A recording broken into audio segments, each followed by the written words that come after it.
to move up during my remaining time here at UMBC.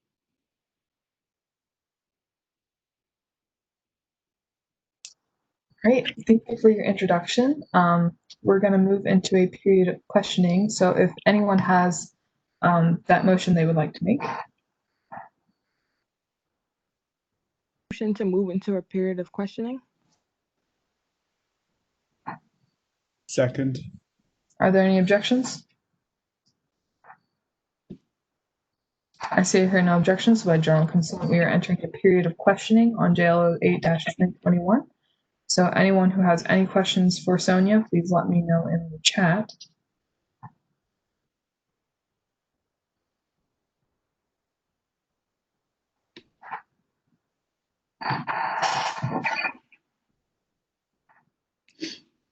Acha? Hello. I just wanted to ask if you have any prior experience working on a board such as this, or if you have, well, I have two questions. So my first one is, do you have any experience working like in SGA?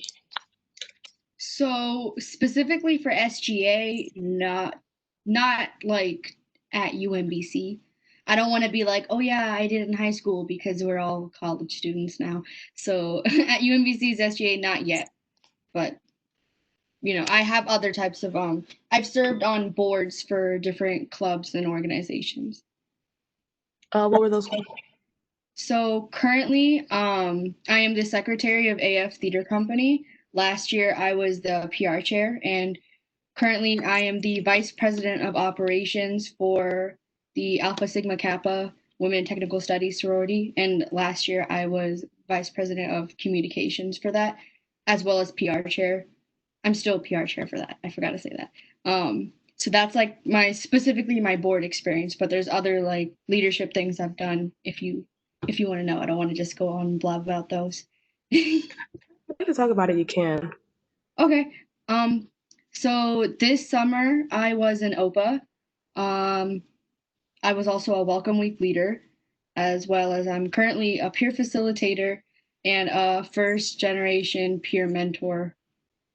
That's what I have going on right now. I don't think if there's. I'm also a student ambassador currently for the new program that they had just started. So yeah. Okay. And my last question was, what was the time you resolved conflict?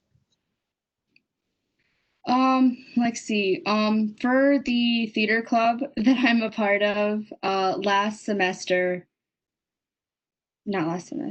fall 2019. That's we were starting to have conflict when we were choosing things for the next year that were going to happen, and there was a lot of conflict with a board member who wasn't going to technically be a board member because they were graduating in December, and then another student who was a part of the club that the board member had disclosed confidential information to. So that was a whole thing. That was like a really difficult situation to deal with, and pretty much we had to come up with a compromise to make everybody happy because it was difficult because there were some people that had seniority, but then also it was unfair to everybody else for them to get preferential treatment after acting immaturely and unprofessionally. So we basically had to come up with a compromise for that. Thank you. Siri? Hey, I'm forgetting what you said your major was, but it seems like you're doing like a lot right now. I mean, congrats with that. But I was wondering, like, do you really think you have enough time to dedicate to this? And like, how do you plan on making sure you do have enough time? Personally, this semester specifically, I decided to take a lighter workload because I'm studying at home. And I don't know if anyone else can relate, but a home environment isn't the great place for studies and whatnot. So I am only taking 13 credits right now. So that's why I'm able to also take care of my other responsibilities as well. Okay, thank you. All right, are there any other questions for Sonia? Oh, yeah. So my question is, how will you remain unbiased as a member of the appeals board? Well, I guess since I don't have too much experience in SGA in general, I don't really know people enough to be able to hold a certain type of bias. But I don't know if this is like the right way to say it. In general, I feel like I'm a pretty unbiased person. Like I don't like when it like I'm able to definitely separate like my professional self and views versus my personal like beliefs and whatnot. So I feel like in general I've been in those type of positions where I have to remain unbiased. So I guess I'm pretty good at it, if you could say. Thank you. Pooja? Hey Sonia, so how do you usually deal with disagreements when you're working as part of a team or with a group? Usually when I'm working with a team and we come across a disagreement, what I like to pretty much do is talk it out. Like I personally like talking it out and kind of like writing down every different side of the issue, if that makes sense. Like we figure out what the issue is, then I'm like, okay, how do you feel about this? How do you feel about this? You know, we go around and pretty much figure out what everybody's stance is based on whatever problem is currently going on. And then I like to try to, rather than just make sure that one person's happy and one person isn't, try to find like a middle ground so that everybody can at least have something to you know, be satisfied with.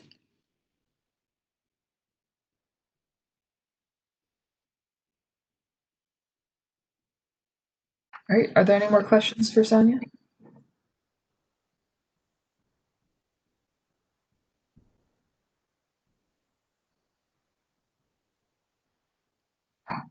I don't see anyone or hear anyone with any more questions, so we can move to end this period of questioning. If somebody would like to make that motion. I move to end this period of question. Pooja seconds in the chat. Are there any objections? I see or hear no objections, so by general consent, this period of questioning is ending. And now we can move on to a period of discussion. Sonia, for reference, during a period of discussion is only for the finance board members to be able to talk amongst themselves. But if you do hear something that is misconstrued or you think was misinterpreted, you are allowed to be recognized to clarify something along those lines. So if there is a motion to enter a period of discussion, I move to enter a period of discussion. I second. are there any objections? I see or hear no objections, so by general consent, we are entering a period of discussion on JLO 8-2021. So if you would like to be recognized, please let me know in the chat.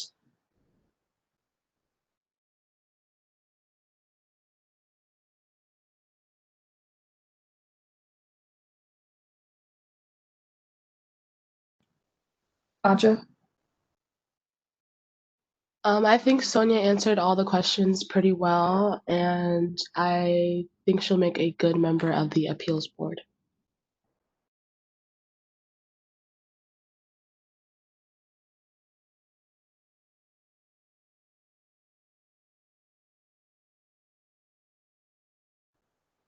Joshua? Yeah, I think that for the appeals board, you're definitely looking for people that are detached from SGA and don't have a lot of relationships with the organization, just because those are the same people that they're going to have to evaluate appeals for. So I think that that was definitely a highlight for me in the entire period of questioning. So as Acha said, I look forward to seeing her on the appeals board, and also shout out because she was an OPA and I was an OPA 2019 and, OPA gang. Victor? Just piggyback on what Joshua said. I think she looks like the right person for the job. But I have one question for maybe Candace or Tori, if you can answer. So basically, the appeals board they review if someone has done their job right or wrong. So I don't think I'm not sure if it's about compromising for the person or like finding a middle ground, because she said that she can compromise. I know she's Like she's right. I believe she is like the right person for the job, but I don't think it's about compromise for the appeals board. Just anybody can like clarify. I'm happy to clarify. So the appeals board is a part of the judicial branch, and it has 5 members. 2 are appointed through SGA, 3 come from conduct and community standards. They're all unpaid positions, and they are responsible for hearing disputes related to the SGA guiding documents, related to stipend review committee decisions about people's stipends, and about they hear appeals related to the disqualification of candidates to run for elections. So like if someone is disqualified for something, that person could appeal, and then that appeal would go to the appeals board.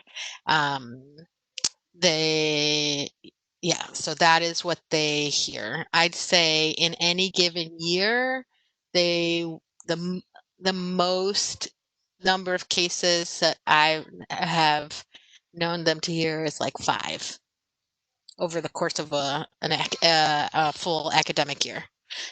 So they don't necessarily make decisions about whether or not people have done their jobs, but they hear appeals related to those 3 things. Okay, thank you. All right, are there any other questions, comments, concerns?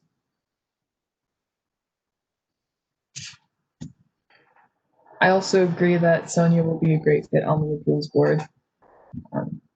Just her ability to stay unbiased in these kinds of situations is very critical. It looks like a lot of people are agreeing in the chat. So if there are no more points of discussion, we can end this period of discussion. If someone would like to make that motion. And to end the period of discussion. I second. Any objections? I see or hear no objections, so by drawn consent, we are ending this period of discussion on JLO 8-2021. And I'll pull up the document. But before we approve it for voting, we have to go through some of the language. So it was brought up during our pre-meeting that this said executive branch when the appeals board is part of the judicial branch. I also found something down here. I don't know if this has to be changed in the meeting, but down here by our signatures, it still says summer speaker and summer chair. I'm not sure if that also has to be struck out, Candace, Tori, or Courtney, but these are the things we have to amend. Okay. So I move to amend this document JL 08-2021 to change executive branch to judicial branch and to strike summer, or the word summer, out of both of these signatures. I second. All right, are there any objections? I see or hear no objections, so by draw consent, I am amending this document to correct this to judicial branch. And let me just, and then I will strike these out.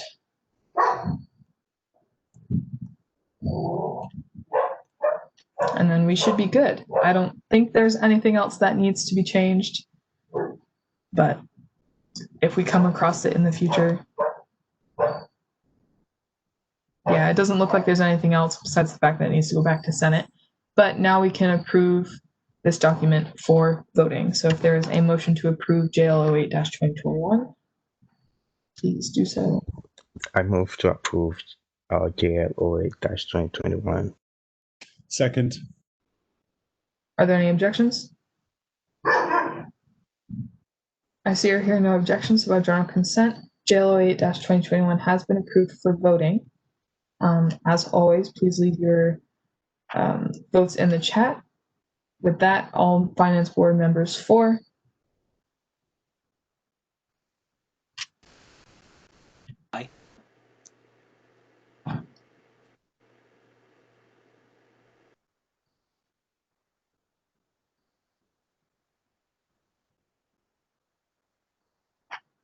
All right, it is a unanimous vote for Sonia to be, I don't know what it's called, to be confirmed for the appeals board. So congratulations, Sonia.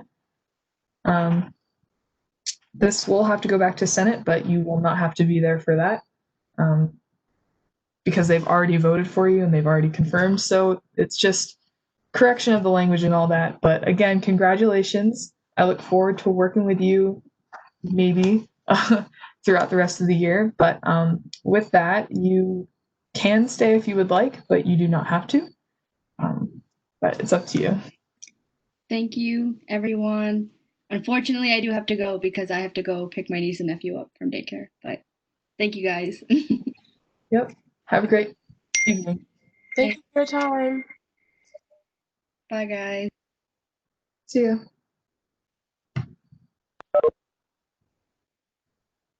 All right, so we basically have to, now that that's done, we have to go through JL07 and JL09 to do the exact same amendments. And then we'll have to vote on them again, I believe. So those don't have summer on them, but I guess I'll just move to amend. I move to amend JL07-2021 to change executive branch to judicial branch. Second. Are there any objections? I see or hear no objections, so by general consent, this document JL07-2021 is being is being changed to from executive branch to judicial branch. So let me.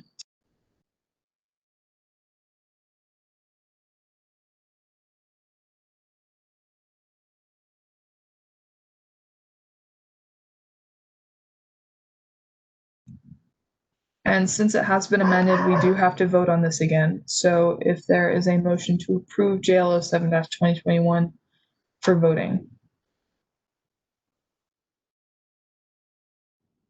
I move to approve JL 07-2021 for voting. Second. Are there any objections? I see or hear no objections, so by general consent, JL 7-2021 has been approved for voting. As always, leave your votes in the chat. I really don't think they're going to change.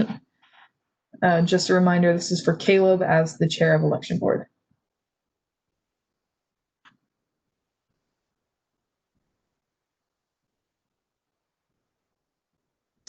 Sorry, my chat's not working, but yes.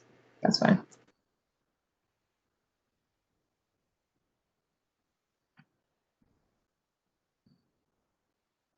All right, it looks like a unanimous vote again. Do I have to change the date? Candace Courtney Otori. I would assume yes. Yes. Okay. Okay, and with that, that is done. We can move on to JL09-2021. Same situation. We have to strike those. Okay. I move to amend JL09-2021 to change executive branch to judicial branch and to strike Summer out of Kai's and I's signatures. Aaliyah seconds in the chat. Are there any objections? I see or hear no objections, so by general consent, I am amending this document to change executive branch to judicial branch. And then striking Summer out of these signatures. And with that, is there a motion to approve this document for voting?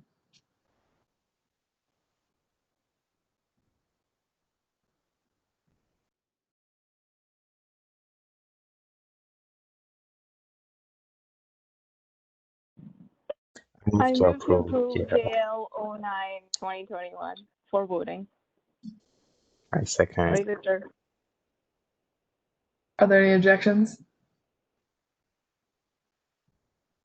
I see or hear no objections, so by general consent, JL 09-2021 has been approved for voting. Like always, leave your votes in the chat. So I don't think I'm going to change. For reference, this is for Anjali. or appeals board member.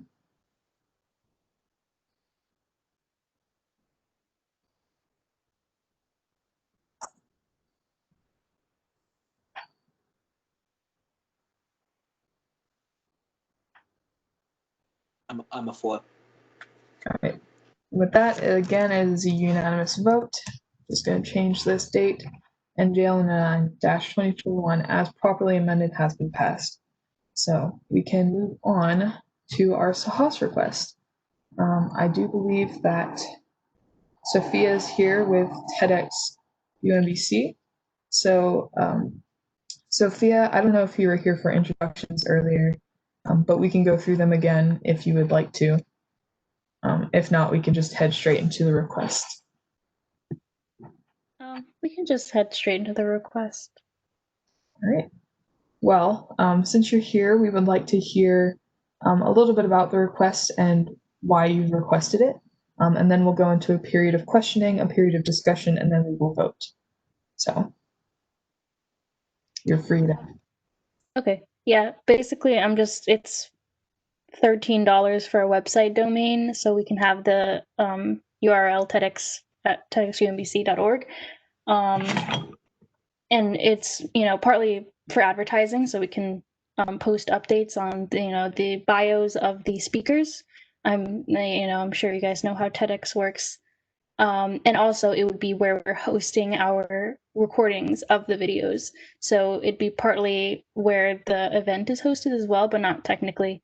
It would be on WebEx, but it's where we'd be posting the recordings of the videos.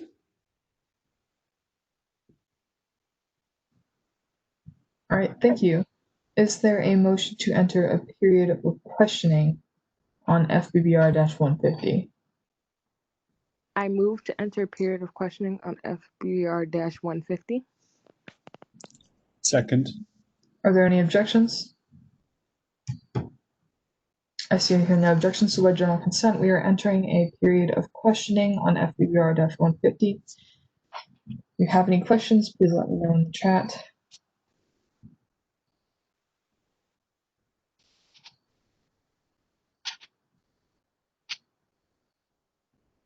And if you need me to go to any specific tab on this application, please let me know. Joshua? Hi, Sophia.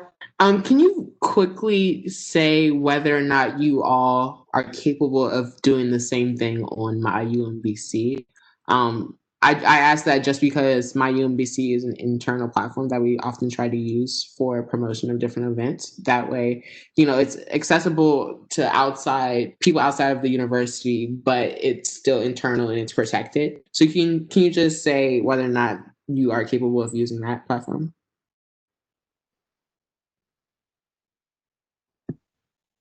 I mean, we plan on using both. There's a sick, and she would have been able to defend this case better because she knows way more about website design.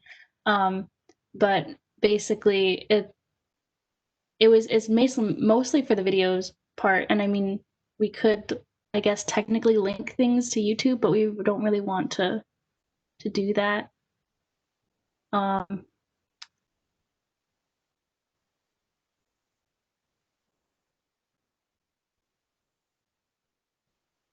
Yeah, and I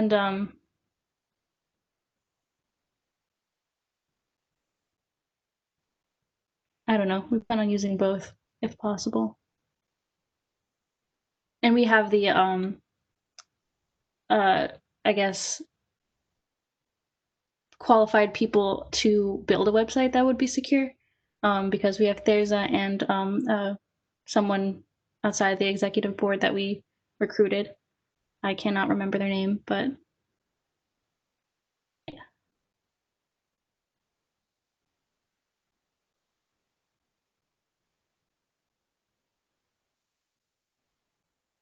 Victor? Yeah, so I have a question about the website. So is it possible you guys can use like a umbc.edu domain, like a tedx.umbc.edu? I don't know if that's possible, but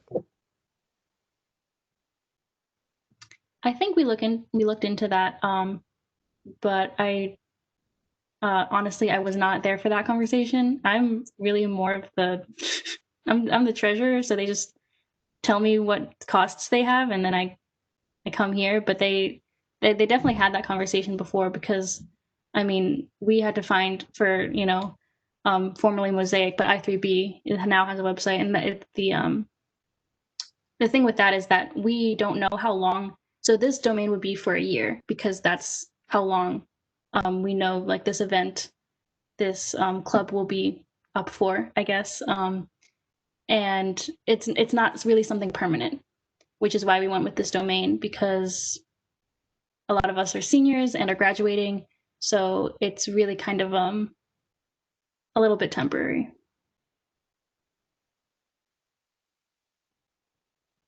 Courtney, is that in response? It was in response to something Joshua had said before. Is that okay? Yeah, you can go then. Okay.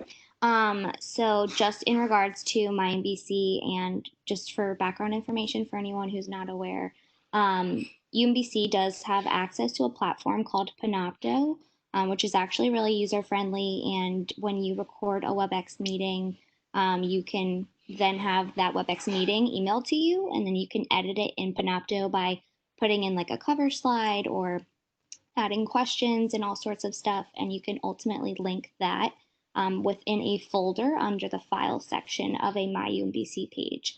I just wanted to give that point of information for anyone who's not aware of how you can link videos to My UMBC pages. It is an option. Okay. Thank you for that piece of information, Courtney. Brookman? Yeah, shout out to TEDx. That's an org that I liaison for. I just had a quick question.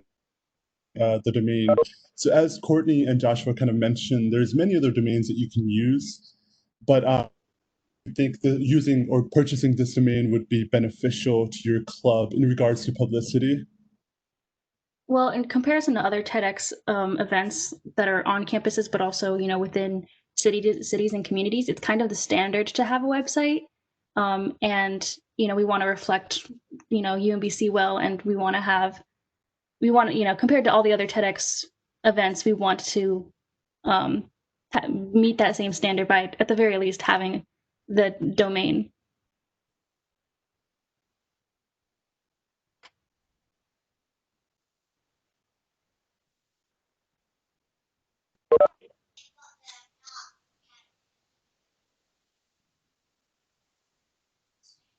All right, are there any other questions for Sophia?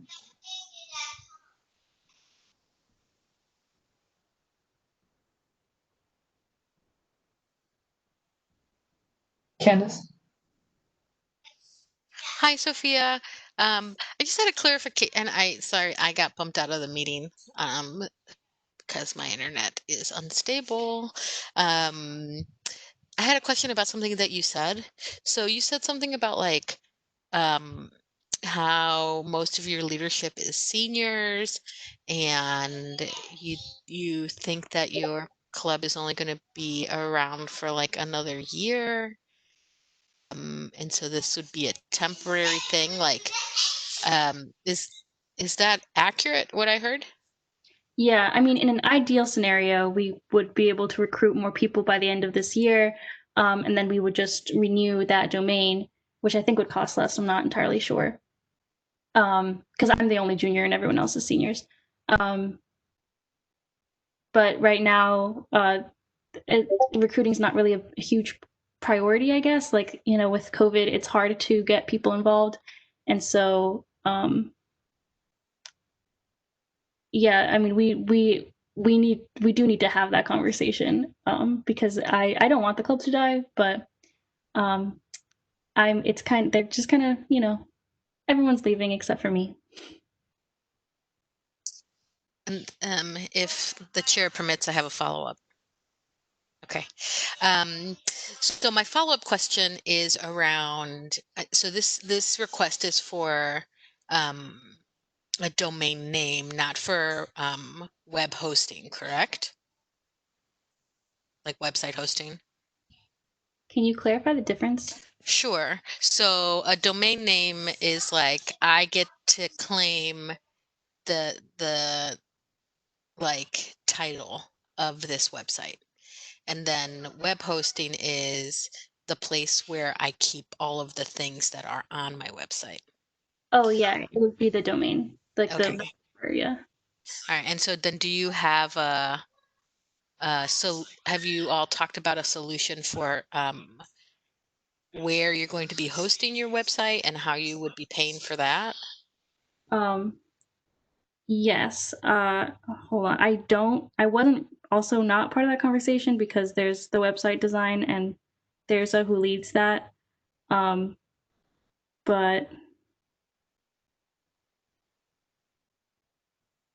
yeah, all I know is that we plan on buying the domain from Namecheap. And yeah, that's as much detail as I know. Okay. Okay. Thank you very much. Yeah. Yield my time.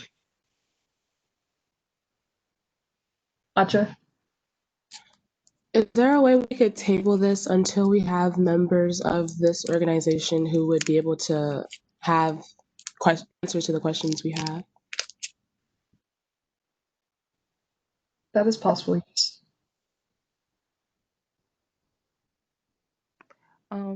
Sorry, should we move into a Are period all of this time, right? Sophia, please repeat. Are your meetings are typically this time? Yes, every Tuesday at 5:30. Okay. Yeah, has class during this time, which is why she couldn't come, but I could try to get other people. Okay. We can decide as a board if we would like to table. We will have to move out of this period of questioning though. I move to end this period of questioning. We have a second in the chat. Are there any objections? I see or hear no objections, so by general consent, we are ending this period of questioning. All right. Siri, I do not believe we need to enter a period of discussion unless you would like to. I mean, we can ask the board real fast. Is a period of discussion something that people would like to have? Quick yes or no in chat is fine.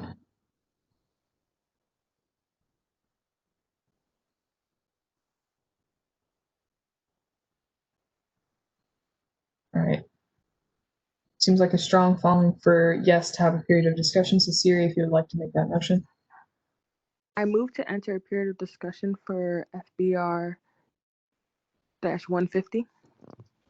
There's just seconds in the chat. Are there any objections?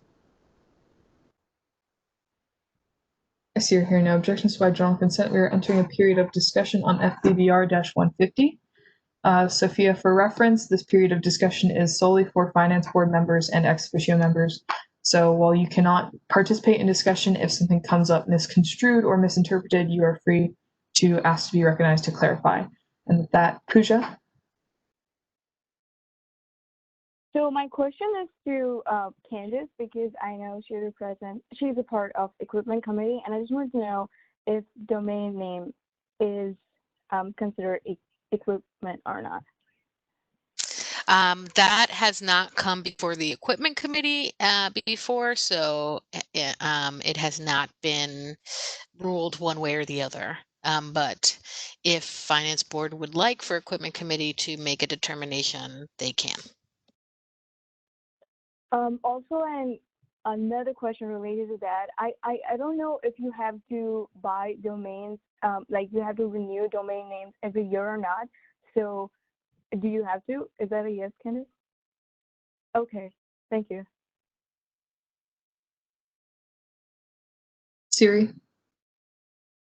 Yeah, I was gonna basically say, yeah, we should table it, but just like based on like the information we have now, one, we're not exactly sure if we can even fund domain names, so we have to get that confirmation first. And then two, personally, I haven't like heard a strong case for why this is really a necessity, you know, and I think there's a lot more to be discussed.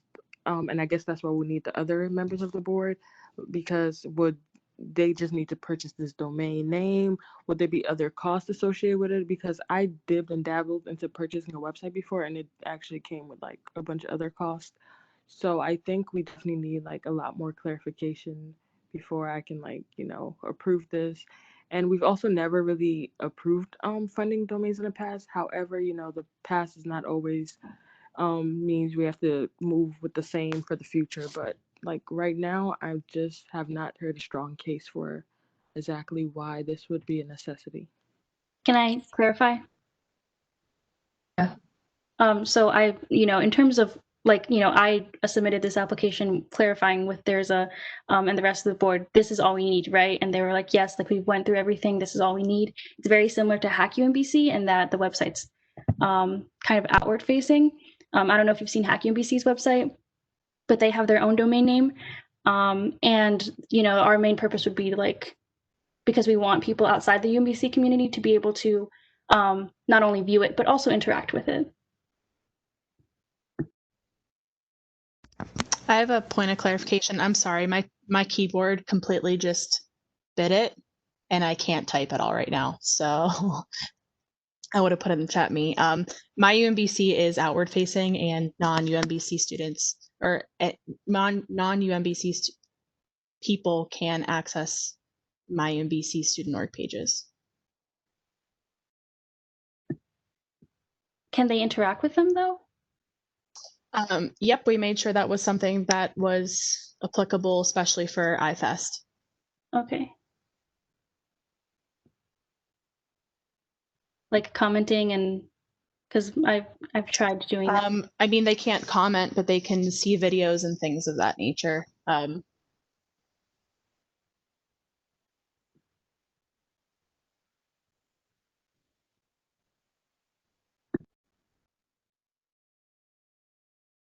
Pooja?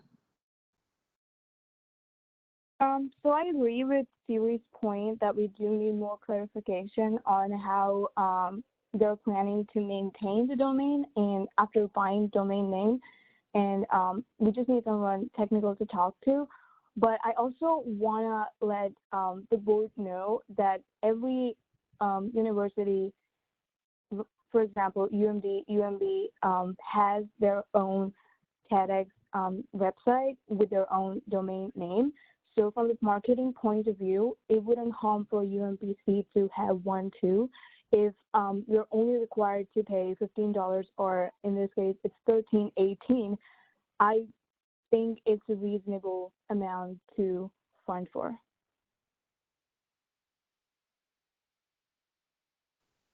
Acha? Yeah, I was also going to say that I don't think the reason they're requesting the domain is more of like a necessity, but just like more for uniformity and like formality across like the different like TEDx collaborating with colleges type thing. So although I don't think it's the direct necessity, I do think I just lost my train of thought. Sorry. But yeah, that's all I was gonna say. Rashad? I was just inquiring for a point of clarification. Was the Hack UMBC domain something that was funded by Finance Board in previous years, or is that standalone? No, it's never been. Finance Board, as long as we've been advising, has never funded a domain name. So they pay for it themselves.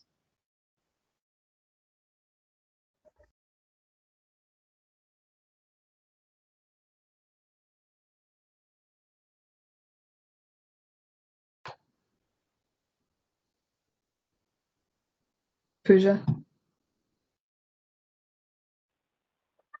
So I think on what Tori said, I would like to clarify this with Sonia, and it's that do you guys have enough amount in your carryover account to buy domain name on your own, or like do you need SGA to fund it, or do you have enough amount to do it? Can you do it? This question for me, I wasn't sure if you said Sonia or Sophia. Yes, I believe the question is for you. Okay. Sorry, I meant Okay. Yeah, no, we started literally just this past winter. We don't have anything in our account. Okay, thank you.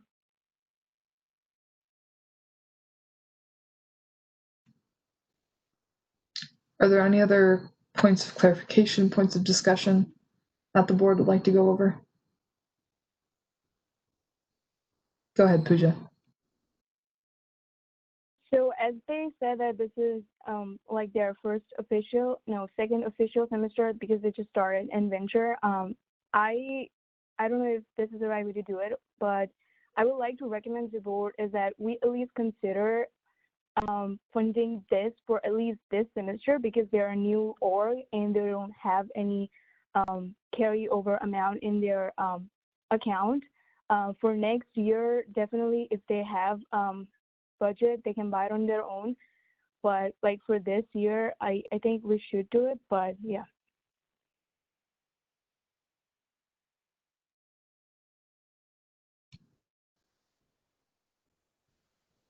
Sirius or Tori, go ahead.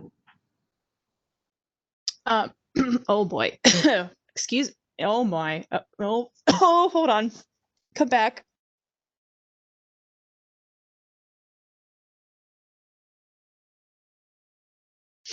All right, sorry. I just inhaled something that I needed to stay. Okay.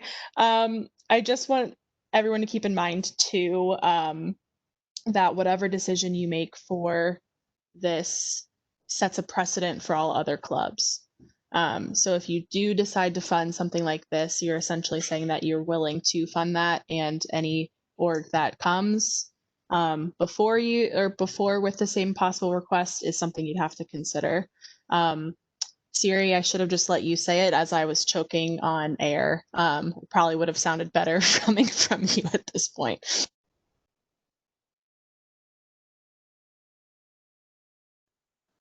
Joshua? So Tori said what I was going to say as well. I was just going to say we should be cautious of setting a precedent that says just because you're new to an organization, that means that you get special privileges, because I don't think that that is necessarily fair. And just recognizing that the decisions we make today will carry on and should carry on from board to board for continuity.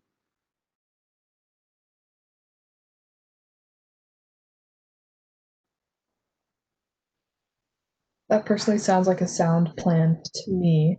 Are there any other questions, comments, concerns, points of confusion, clarification, or discussion that the board would like to bring up?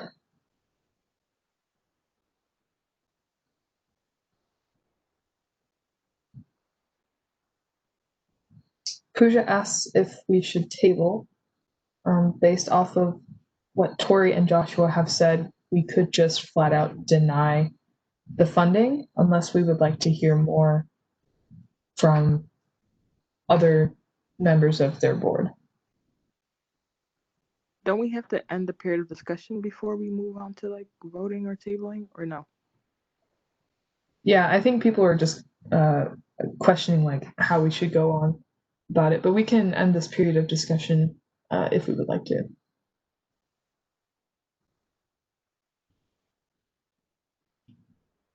I move to end the period of discussion.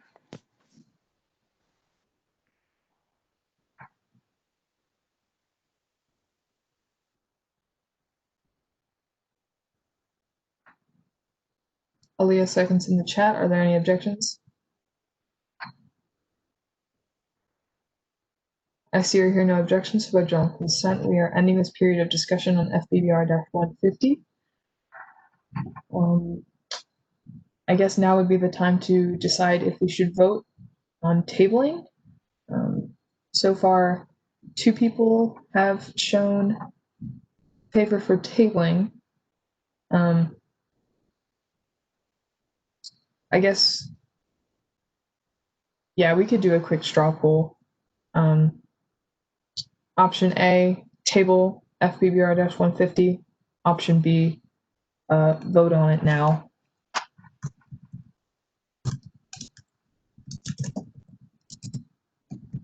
And these are going in the chat. So.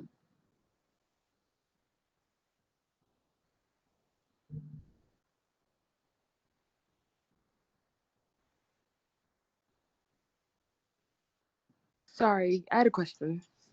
Yeah, go ahead. I was gonna say, could we actually even vote now though? Because won't we have to know if we can fund this in the first place? Don't we have to get clarification on that? Candace, Tori, Courtney.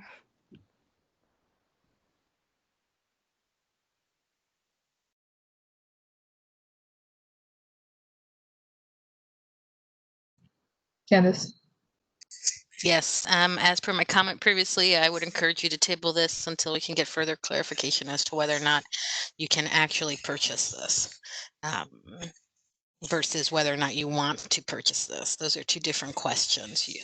And the person that could have answered that for us today was out, but we will pose that question to him tomorrow if you can provide us with that time.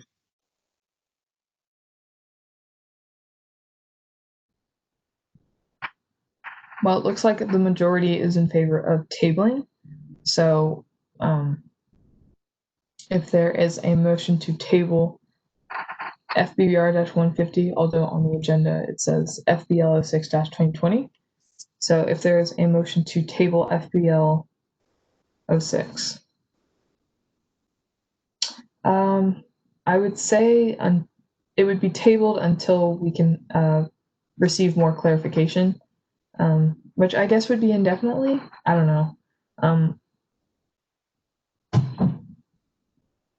I think saying until we have more clarification is better.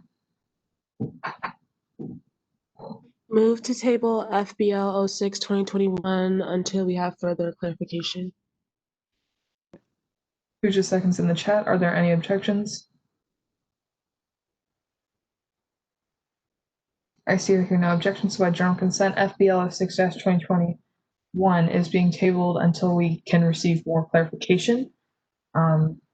Unfortunately, Sophia, that means we will not be voting on it tonight, but this is going to be an opportunity for you to reach out to those people who do have the information to clarify our questions and let us know if there's more associated costs with buying this domain. Do you have any questions for us at the moment? When you say table until further clarification, are you speaking from my end or from your end? Because it sounds like you also need to know if you're able to even, like if you're even allowed to fund a domain. It's tabled until you can reach out to us and say, we have this information.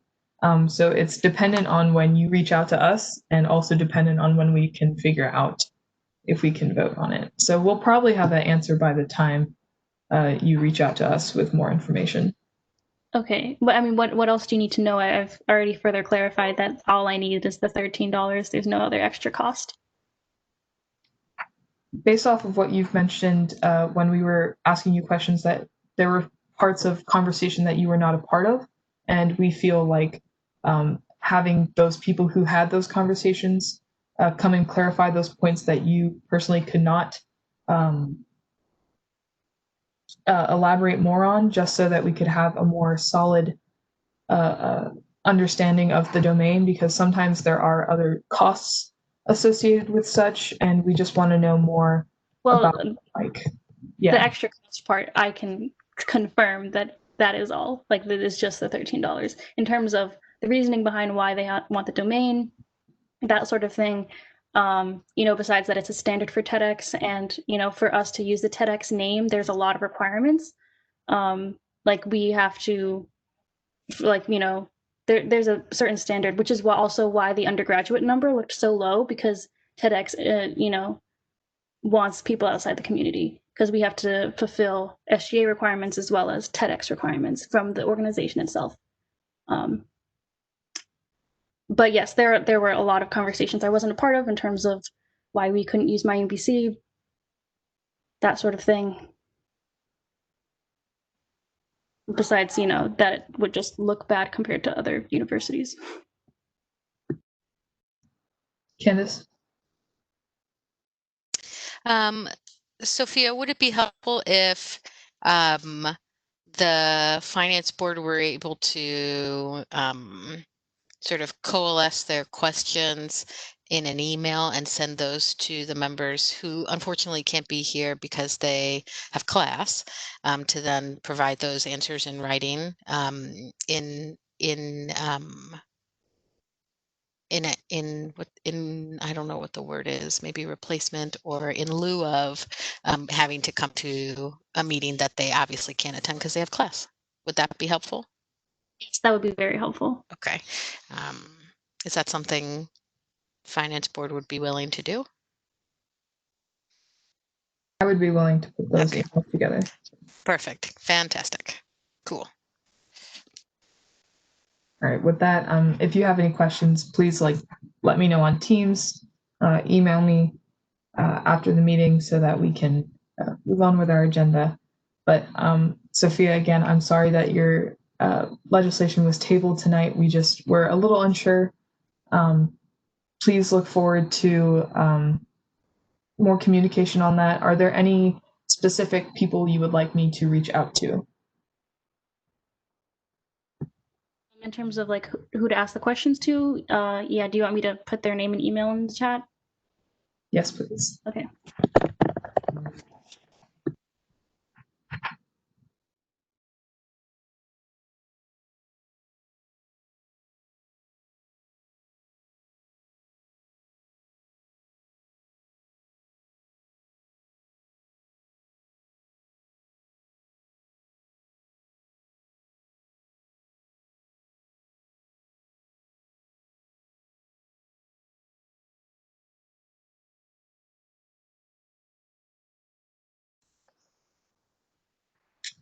All right, if there is nothing else, Sophia, that is pressing, then you are free to go. I will include you on this email when we get all our questions in. So please look forward to that in like the next couple days. I know that this is frustrating, but we're just a little, confused and a little unsure. It's totally understandable. I mean, I under the whole precedent set thing. Our event is in a month, though. Just so you guys know our timeline. Yep, that is definitely something that we will consider.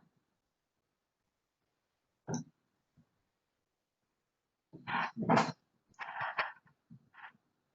right. Well, again, thank you for coming. Even though you may not have been most well equipped for answering your questions, but again, please look forward to our communication, and you are free to leave this meeting.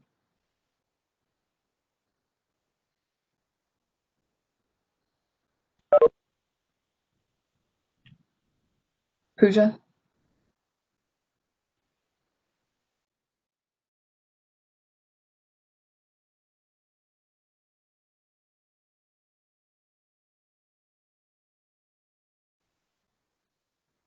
I cannot hear you if you're talking, Pooja. I was talking. Sorry. I had a question about precedence. So like we discussed that if we fund this particular request, then we would set precedence about domain names.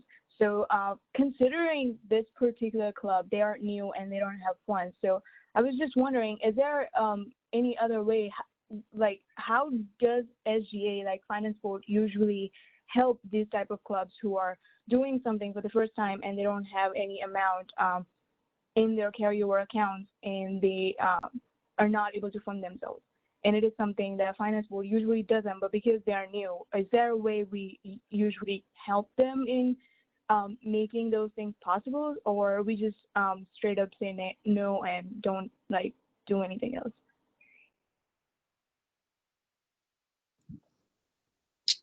Joshua, is that in response to Pooja or your own thing?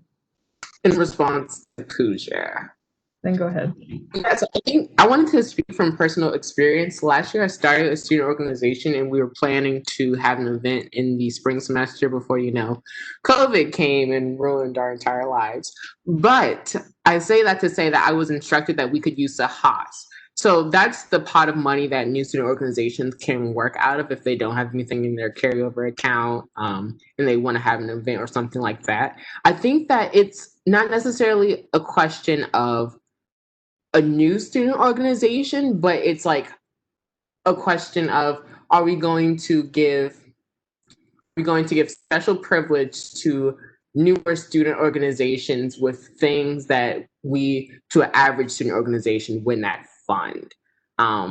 Yes, and Candace is saying also merchandise and marketing. For me, that's the question of like, if we wouldn't fund this for a regular student organization that's been established for 10 years, then why give special privilege to this newer student organization? And so what we have to decide is whether or not a domain is possible or if it's going to be a no-no for us. And if it's something that we're not going to be doing, then it just has to be blanketed across every student organization, no matter how long they've been formed. So I just wanted to like share that from like a personal standpoint of a quick answer to that, Pooja. Thank you, Joshua, for saying that. I think that clarifies a lot of things to me. But yeah, if Candice or Tori could comment on that, that would be helpful. Yeah, I had my hand raised. Like I said, have no keyboard, so I cannot turn this camera back on. It doesn't matter right now. It's fine. So the first and foremost, organizations are told when they're being formed that the finance board's responsibility is not to make sure they succeed. So that's true across the board. Finance board is not put in place to make sure an organization is successful. They need to be successful on their own outside of finance board. So that being said, when an org is coming with things like this, it's also a learning experience on how to fundraise, how to use GritStarter. There's so many options on campus, and I'm pretty positive TEDx has used GritStarter last year before. I could be wrong. I'm not 100% on that. So there isn't any financial help in place for new orgs versus old orgs versus whatever, outside of if they miss the deadlines for semesterly budgets, they can use Sahas. So that's the main aspect, but they're still limited to the same restrictions all other organizations are limited to, because when and finance board has been in this rabbit hole, when you say, okay, well, you're new, we'll do it just for one semester, it becomes expected every semester, and then a war breaks out, and we've seen this happen for the past 2 years. So that's kind of where it's at. Courtney and I are very explicit on that whenever orgs are coming through to form and they have to meet with us. I tell them what they can ask for from finance board. I tell them what they cannot. But as far as expectations, there should never be the expectation on finance board to make sure an org is successful or can complete whatever they're trying to do outside of events. And I think a domain in this case isn't necessarily event-based. Yeah.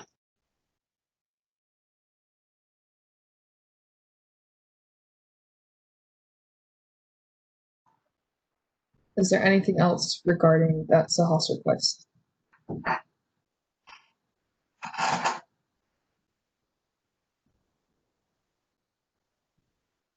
Again, if you have any questions that you would like to have clarification on or were not answered to your satisfaction, please let me know through email, through Teams. If you have my phone number, through text message, I will compile that email and send it to the 2 people that Sophia put in the chat. But with that, we can move on to our confirmation of our secretary. Tony is still here. Tony, I don't know if you were here when we did introductions, but we will do them again because you're going to be working with us for the rest of the semester, so you should know who we are. But just for the sake of covering all our bases, we're going to do a quick round of introductions again. So you met me at the interview. My name is Sierra Dubuque. I use she, her pronouns, and I am the chair of the finance board. And we're just going to go in alphabetical order. So Acha is next. Hello, Tony. My name is Asha Kim. My pronouns are she, her, hers, and I'm a voting member at the Finance Board.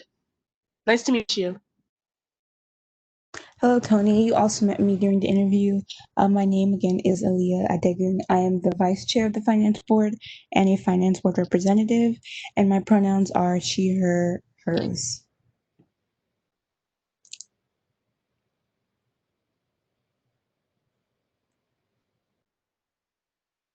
Candace, you're next.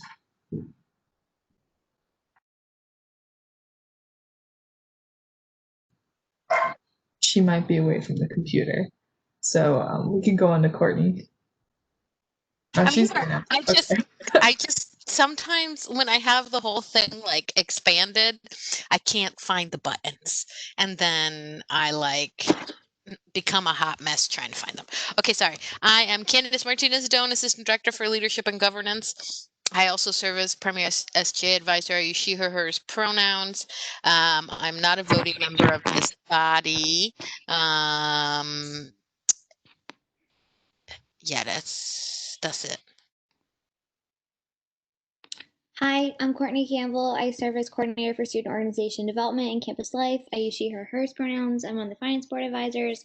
I do not vote in finance board, but I vote in a couple weeks. I love that, Courtney. Hi, Tony. My name is Joshua Gray. I serve as the Vice President for Student Organizations. I use he, him, his pronouns. I'm a voting member of this body. Nice to meet you.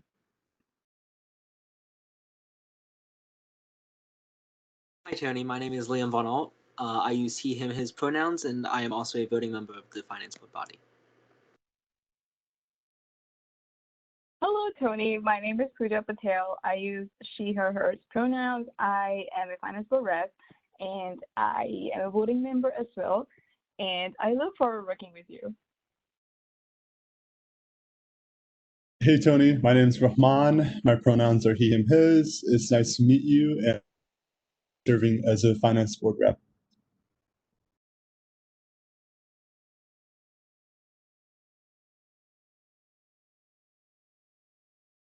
Hey Tony, my name is Sarah Kialka. I'm the treasurer and I'm also a voting member. I use she, her, hers pronouns, and it's nice talking to you. Hi there, I'm Tori Heasley. I'm the coordinator for student organizations. I serve as a finance board advisor and I use she, her, hers pronouns. My name is Victor Kende. I'm a finance board representative. I use he, his pronouns, and nice to meet you. Tony, my name is Marshall Devin. I am the SGA president. I use he, him, his pronouns, and I'm now a voting member of the Finance Board. All right, Tony. So you were here for the confirmation of Sonia. It's just going to go the same way. So we're going to enter a period of questioning, a period of discussion, then we're going to vote. But I invite you to introduce yourself and why you decided to apply. I'm Tony. I use she, her, hers pronouns. I am a biology major, and I decided to join SGA because I wanted to be more involved on campus outside of academics, and I thought this was the perfect way. And being a part or being a secretary seemed to be more my speed and on my comfort level, so I can start kind of smaller and then work my way up. And I'm going to turn on my camera just so you guys can see my face because I know you guys don't know what I look like or who I am. Great. Thank you for that introduction. If there is a motion to enter a period of questioning on FBL 07-2021, you are free to make that motion.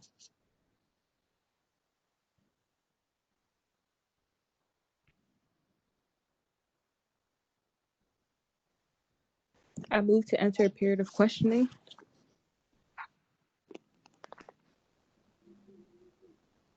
Okay. Are there any objections? I see or hear no objections, so by general consent, we are entering a period of questioning on FBL 07-2021. If you have a question, comment, concern, For Tony or Aaliyah or I, now is the time to ask.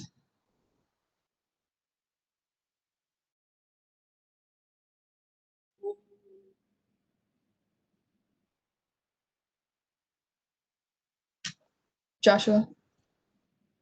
I'm going to take advantage of the or Aaliyah. All right. So Sierra and Aaliyah, what did you see in Tony as a candidate for secretary that made you think that she would be a perfect fit? So for Tony's, I'm so sorry that that motorcycle just went by. But for Tony's application and her interview, she showed a lot of passion and she showed a lot of dedication to this position without even having it already. And I felt like that was very good energy and a very good vibe to have for the position, especially as a secretary, because I know that it's hard sometimes to pay attention in the meeting and to get every little detail, especially as someone who has been doing the notes at the minutes.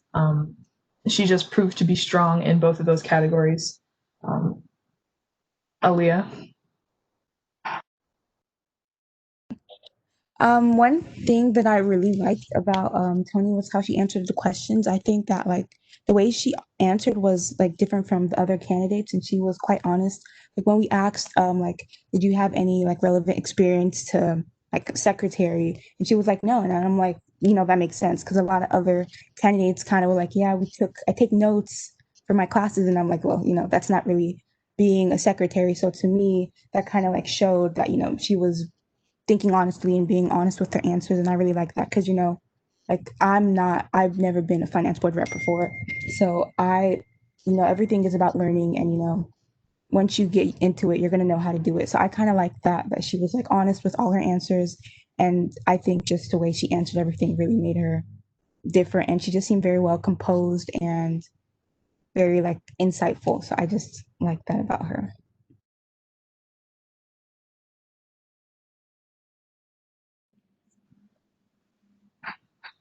Are there any other questions? Again, for Tony. Tori?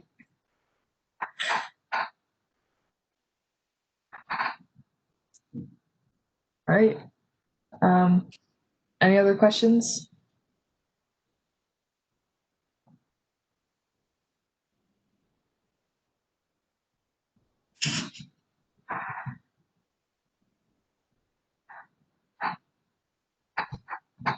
If there are no questions, then we can end this period of questioning and move into a period of discussion. So if everyone is comfortable, someone can make that motion. Acha moves to end questioning. Pooja seconds in the chat. Are there any objections? I see or hear no objections, so by general consent, we are ending this period of questioning on FBL 07-2021. If there is a motion to enter discussion, and Tony, for reference, a period of discussion is solely for finance board members and ex officio members. However, if you do hear something that is misconstrued or misinterpreted, you are allowed to clarify. With that, is there a motion?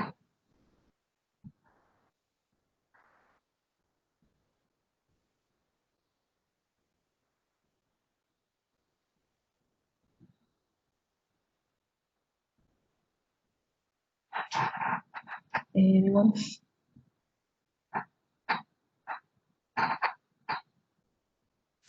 I move to enter a period of discussion on FBL 07-2021. Second. Are there any objections? I see we hear no objections, so by general consent, we are entering a period of discussion on FBL 07-2021. If you have anything, points of clarification, discussion, thoughts, comments, concerns, now is the time.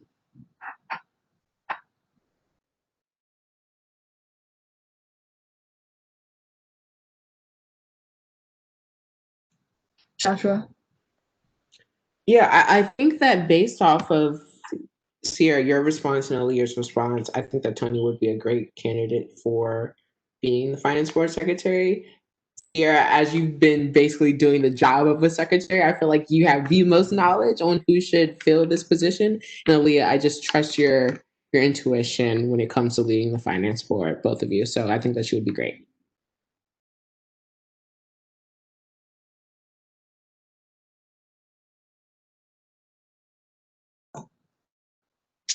Anyone else? Me. Who was that? Was that Siri. Acha? Sorry, no, that was me. Go ahead, Siri. Yeah, I was gonna share. I share the same sentiments as Joshua. Like, I trust both of you guys' judgment, and honestly, like, I agree. Even if you like don't have experience before, I think if you have like a passion to learn and you're able to be taught, then that's really what matters. And I trust that you guys will be good teachers for her. And yeah, I agree. I think she'll make a great candidate. Acha?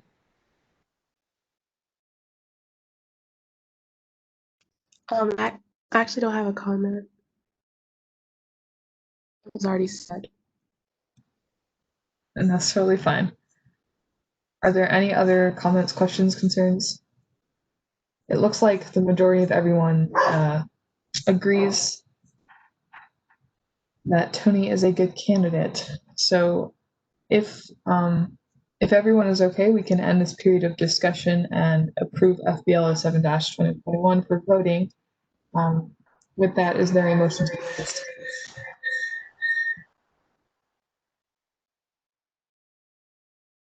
I motion to end discussion on I F. move to end this period of discussion. Second. Second.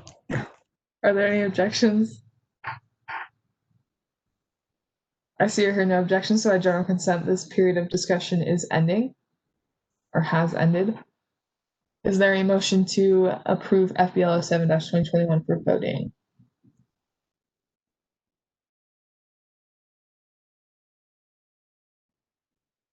I move to approve FPL 07-2021. Second. Are there any objections? I see or hear no objections, so by general consent, FBL 07-2021 has been approved for voting. As always, leave your vote in the chat. All representatives for.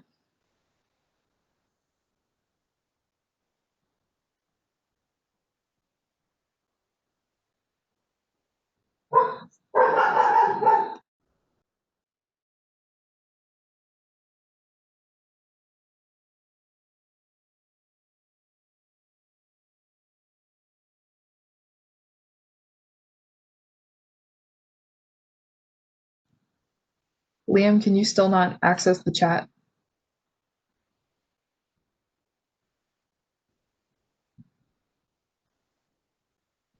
No, I can't. So yeah.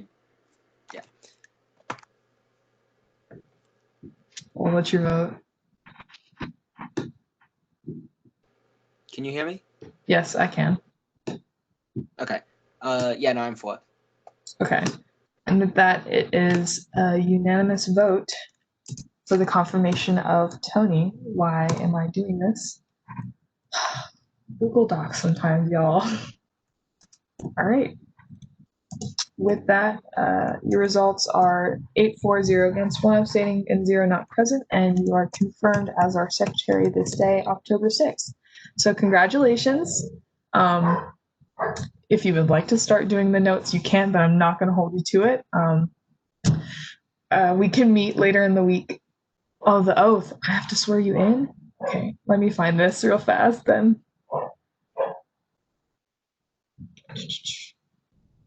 Oh no, where is it?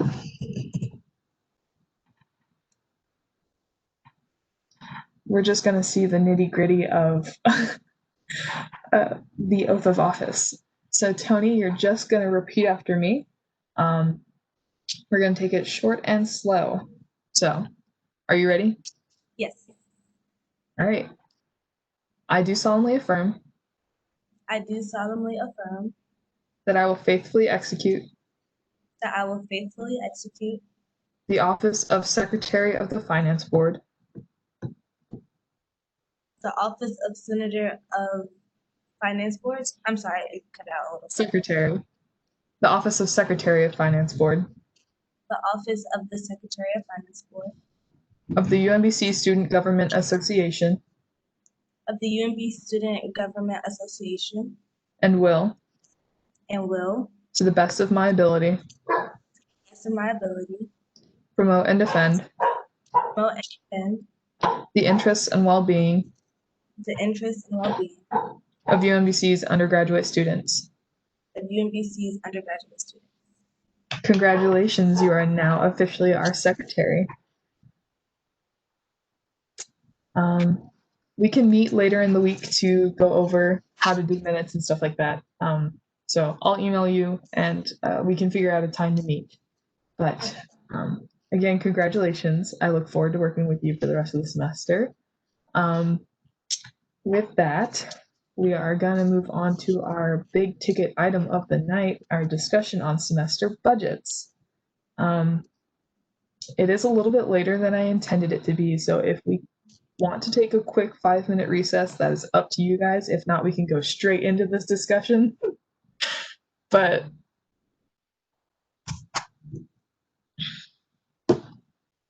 straight in? Aaliyah says straight in. All right.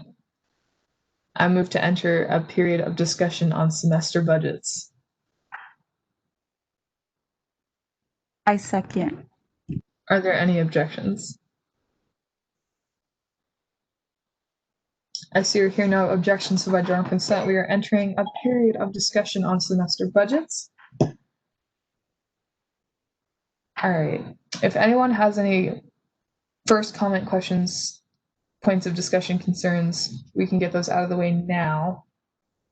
I have gotten a couple of questions regarding what we were going to do, but that was the whole point of this discussion. So if you have any like pressing points of concern or confusion that you want to get out of the way, now would be the time. If not, I'll just recap what we were planning on doing.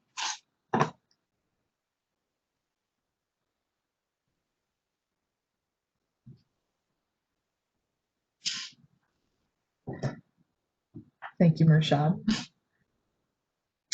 Right. I don't see anyone with any pressing concerns, so I just wanted to recap. The whole point of tonight's discussion was, one, to choose a deadline for semester budgets, because we did vote to push it back. It was originally supposed to be next Thursday, but we're going to change it so that, one, we have a little bit more time to decide what we're going to do for next semester.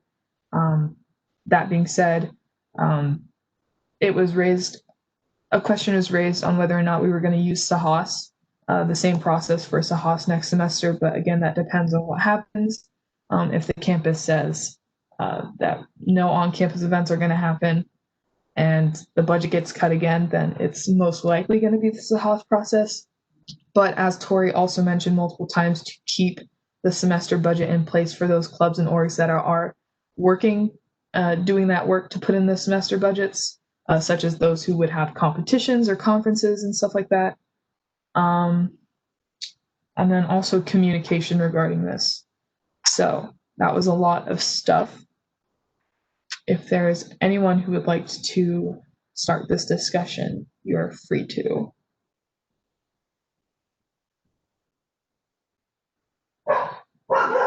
Mershad. So from what I've been seeing and what I've been understanding, I just had a few questions that I'm hoping would start a discussion.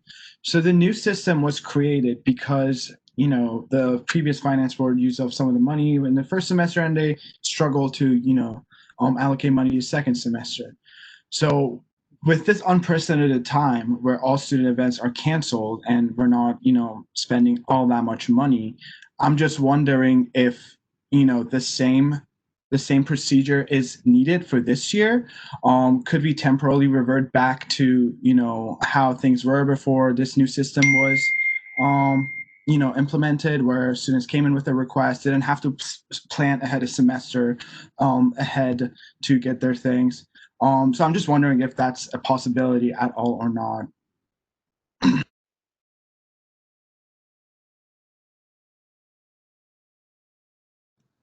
Candace. I mean, isn't that what they're doing right now? Isn't that what you're doing right now? Right? I'm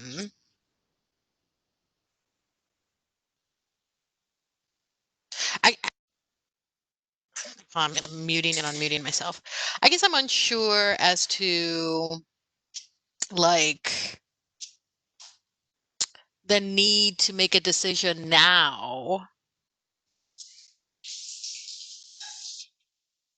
because based on information or based on decisions that haven't been made yet.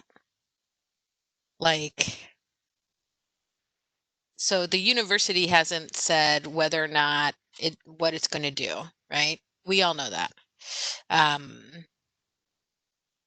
Because it's not a decision that they can make right now. And so for me, I think maybe you're trying to hold on, I need that in a different cup. It's gonna fall. I need a plastic cup. I'm a klutz, y'all. So I worry about making a decision now when you don't have information, when you could wait a month and a half, and you would have more information, and then you could make a more informed decision. And if the university says we're going to be doing what we're doing right now, then you can then make a decision. Okay, then we're just going to continue what we're doing, because if we're doing what we're doing right now, then probably you're going to end up cutting your student activity fee again, right? Which means you're going to have less money. If the university says, okay, we'll allow certain types of events to happen, then you could do the semester budget, but then have a later deadline, and then have your process of reviewing those things be later. But I don't necessarily think you need to make a decision on this now. What I do think you can make a decision or make a statement or inform student orgs about is how you know that things are in limbo right now, and so you aren't going to be holding orgs to this October whatever deadline. And if they want to start applications in the hopes of doing an in-person event, if they are allowed to do that, they can start that. And they can continue to submit applications for virtual events. And if if things move so that they can do them in person, they could then either edit those or resubmit for an in-person event. But but having to decide, well, okay, what are we doing I don't think you need to do that right now, honestly. I think you can hold off on it, and I think that's okay. I don't think, I think student orgs are more concerned about whether or not they need to be worried about it right now. And I don't think they do. I think you can say, we know that nobody knows what's happening. And so we're going to hold off on, this deadline of October 16th. The application's still open. If and when we get more information, we will update this. And given the guidance that ECS has given us, and all of you, here's how we can support you in planning for virtual events. But if things change, we're going to change with them and then offer you enough opportunity and information to be flexible in that. Those are sort of my thoughts on it. But again, you all get to make the decisions you want to make. And if you want to make a decision now about what you're going to do in the spring, you are free to do that. But I do think you're placing undue pressure on yourselves without having all of the information. Rashad? So Candace basically said what I wanted to say, but again, I just wanted to say that, I just want to echo that it's okay to not know answers just because no one knows yet, right? Even the university admin don't even know yet. And it's not a decision that we do. It comes from the USM first, and then the administration coordinate with the spring planning committee, and then we decide, right? So I think it's okay to admit that, and it's okay to communicate that to student organizations. But something else that I want to say is that I know that the spring coordinating committee will start meeting before Thanksgiving break to figure out how spring is going to look like. So that's around a month or two from now. So if you guys want to move this discussion to then, hopefully by then you'll have more answers regarding what spring is going to look like. Pooja? I was actually gonna say somewhat what Mashad said. I was gonna suggest two options. First one, if we want to have a deadline, then let's push it after a week of Thanksgiving so that we have information and enough information to make a decision. And the second one is that why not just continue with Sahas, considering the fact that the number of cases for coronavirus are not reducing that much, and it's still not safe for people to come on campus. And yes, that's not the decision that we get to make, but if we keep Sahas for now, and university allows us to come back on campus, we can always change it to semesterly budgets, can we not? Tori, I'm gonna assume that's in response. Yeah. So if you're going to change it completely to Sahas, you can't make the decision to switch back to semesterly budgets for spring. So like if you're going to get rid of semesterly budgets, those need to be reviewed before spring semester, ideally. So if you're going to say no semesterly budgets and then turn back around and say yes semesterly budgets, that's a lot. It's not going to be as much work as a normal semester, but it's a lot of work and deadlines and crunch time. So if you all make the decision to get rid of, and I don't mean indefinitely, for spring, if you're going to nix semesterly budgets, then that's something that should be published sooner versus later, because I know that there's orgs that already have thoughts on spring, especially our conference and competition groups, which I think I just saw in the chat. So the main reason what I would recommend is to keep the semesterly budgets, I'm not saying at the same deadline, but at whatever deadline, is because there are orgs that have things planned for spring, and that way they can still get in, they can get seen in time, they get first preference, so to speak, of doing their work and knowing what they're requesting, and that those can at least get seen and processed. Now, I think that you can still do Sahas in the spring the way you're doing Sahas now in the fall. I think using a hybrid of both of them is perfectly fine, as I've stated probably every meeting, so I'm not going to be a skipping record and repeat that process. But if you're going to do just one and get rid of the other, that decision needs to be made way sooner than allowing to give yourself the time, so that orgs, because if that's the case, orgs can start putting in for spring tomorrow if they wanted to. That's how Sahas works. So with Sahas, they could be putting in today for something that's happening in April, which also kind of sucks technically for the orgs that have something else in maybe November that they're trying to plan. Candace, I'm gonna assume that's also in response. Then go ahead. Yeah, it's not often your advisors disagree, but here we go. I think my word of caution would be that since we don't know what's going to happen in the spring, right? And you don't know as to whether or not you're going to be asked to cut your fee, I would caution you against committing funds for spring, because you don't know how much money you have, or you're going to have. Yes, so that's my word of caution. Yeah. I modified Yes. by saying if semesterly budgets stick, that the legislation notes that the way that it had to for fall. Yeah. Okay. Yeah. Yeah.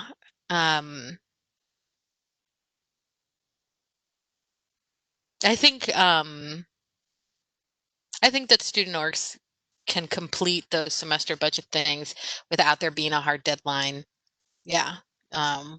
Again, I think it's about being as flexible as you can, given the information that you have, and showing as much grace as you can to student organizations, and understanding that things can change rapidly. So yeah, I don't know.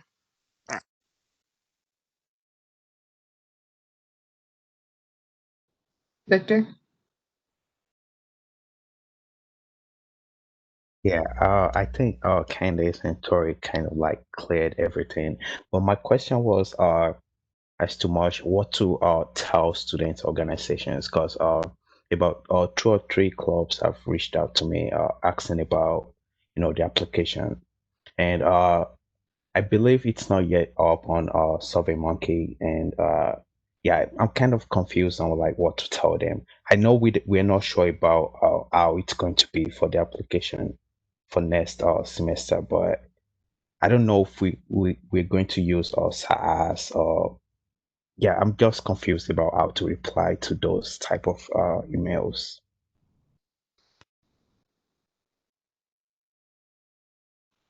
That can definitely be something that we discuss now in this meeting, because I know that one of the big things that I was worried about personally was communication about this.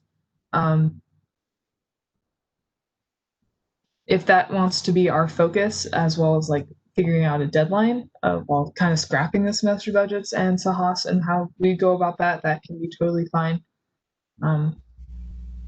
Yeah, yeah. I also wanted to add, I don't know if the finance board can, send out like an email to clubs in general, just letting them know what we decide. So every single clubs know, okay, this is what we're doing.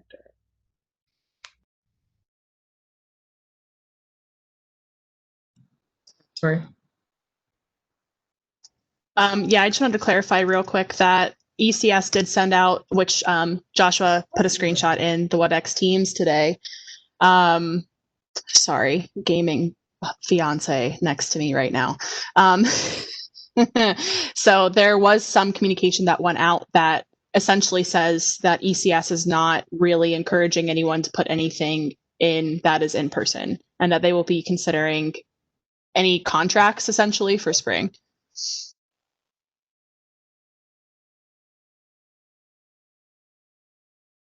So that hopefully cleared some things up for orgs. Acha?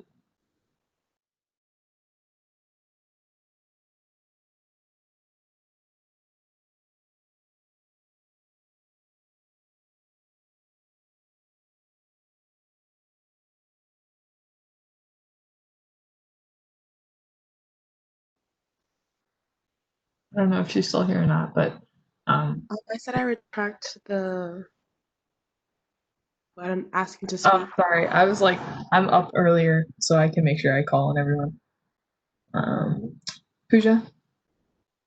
So I just wanted to confirm one thing. It's about an option of keeping both semesterly budget and Sahas. So if I read or if I remember budgetary statutes correctly, 10% of the spring goes to Sahas, right? So can we like if we choose for both options, are we allowed to change that percentage and make it something like 50-50 or 60-40, something like that?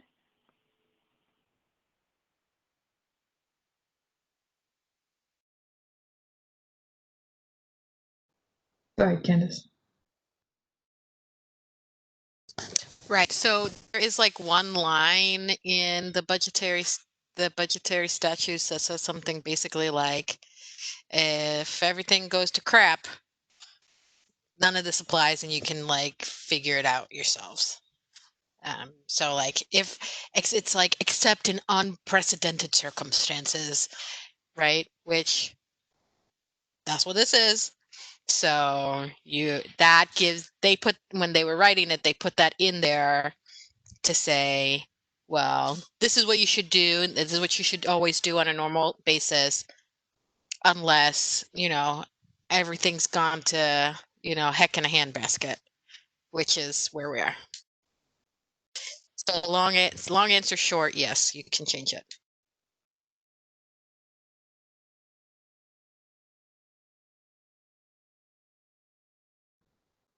Rashad? Just a super short question. I was just wondering how much money has been allocated so far in total to student organizations. If anyone knows that expense tracker, sorry, it's a big question, but I was just wondering about the amount, just because that could potentially help you all decide how next semester is going to look like if everything's online. Yeah, that was definitely one of my thoughts of like everything that we don't use now, would that roll over?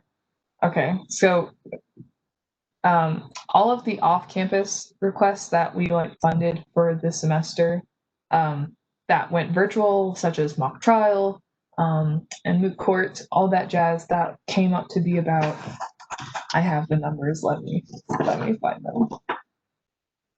So the off-campus total was 13,225. That left us with about 17,000 for all the Sahas requests that we would go through this semester, and I don't even think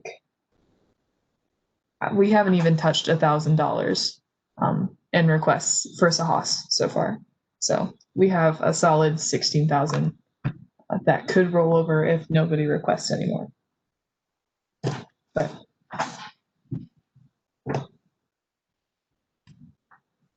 Thank you. yeah. Are there any other questions, comments, concerns, points of discussion?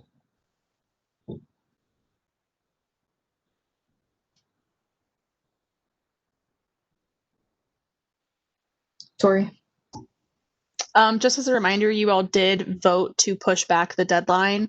I'm not saying that you need to decide on a date today, but I think that you all should decide on like what that means. So you did vote to push back the date. So are you going to say we're going to push it back to blah, blah, blah date and reassess? We're going to push it back indefinitely until we get more information. Whatever that answer is, I think you all should create that pushback whatever today that you voted on, because that's useful to be sent to organizations saying like, as of right now, the date is, or we're going to be reassessing the date again by, just so that that can be sent out, since technically the 16th is only 10 days away. So. Aaliyah? So like, this is kind of hard for me to get out what I want to say because there's just like so much happening with the budgets and so much to consider. But so basically, so if we do push back, like if we do pick on a date to push back for the semesterly budgets, like, would we like start to approve it? And like what, like, I'm just confused because I know like Candace brought up, like, we don't know how much we will get for, next semester because of, COVID is unpredictable. So like, if we, should we be approving budgets if we don't know the certainty of next semester? Like, I'm just kind of confused because they kind of like, it's like a domino effect. Like, if you don't know one, then you can't really do the other. So I'm just confused. Candace?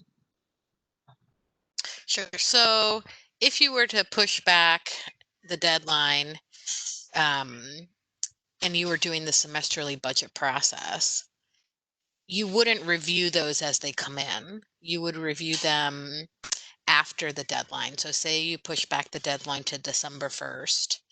Once December 1st hits, you would close the application. And then you would have all of the requests. And then my hope is that by let's hope that we would know what we're doing for the fall or for the spring in December. And then you would be able to have an inkling of what was happening with your fee, right? So if we're in the same situation we are now, and we're operating under the same guidelines, you could, venture to guess that you would have to cut your fee by half. Which would lead you to a similar financial situation for student orgs. And that could help inform your decision. In addition, so I think you would be okay. I do think the like whatever you decide, you're going to have to be, I will tell you this, whatever you decide, because you've already voted to move your deadline back, that you will end up doing some work over January, over winter term, and you'll have a much clearer picture. And so, you could do this, you could submit. Yeah. So I hope that answers your question, Aaliyah. I'm not sure if I made it more confusing. I apologize if I did. No, you answered it. Thank you.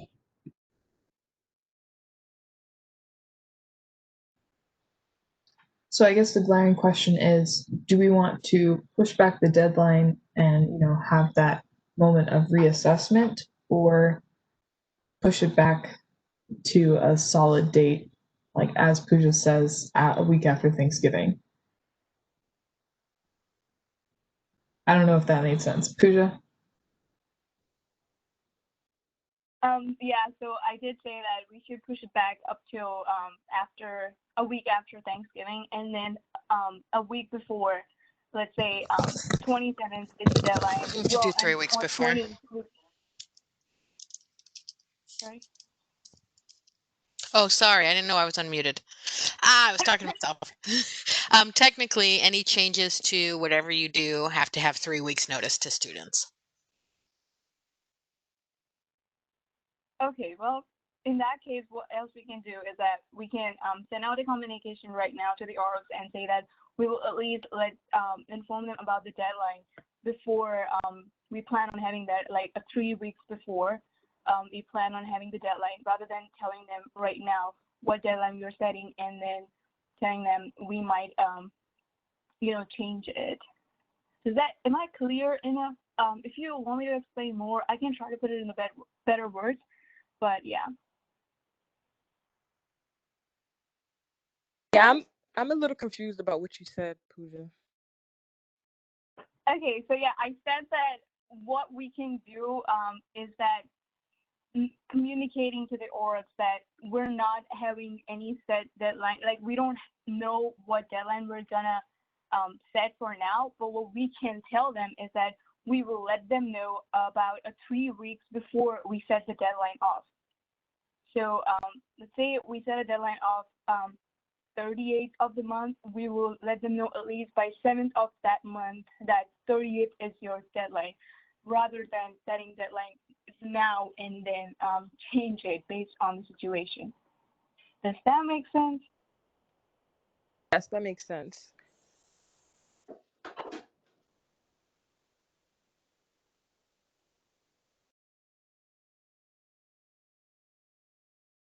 So as a board, what would we like to do? I want everyone to weigh in on this. Joshua?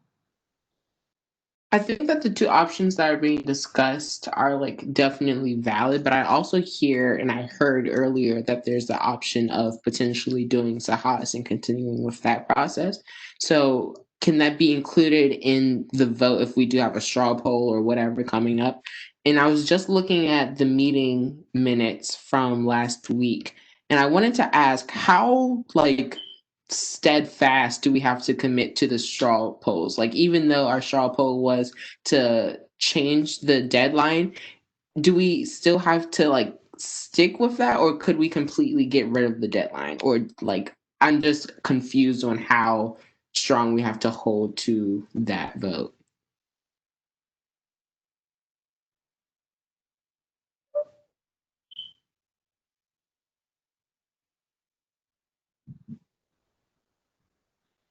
Go ahead, Tori. You could always vote to overturn your vote. It wasn't like it was legislation or anything. Yeah, straw polls are not binding. So thank you.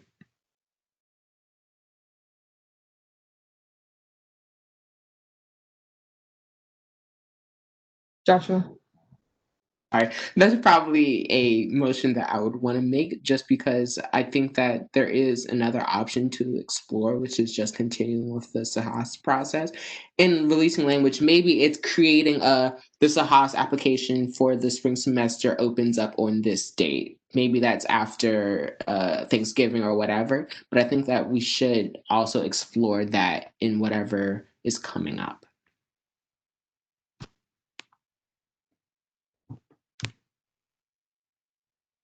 So I don't know if I should make that motion now of overturning or not, but that's where my head's at right now.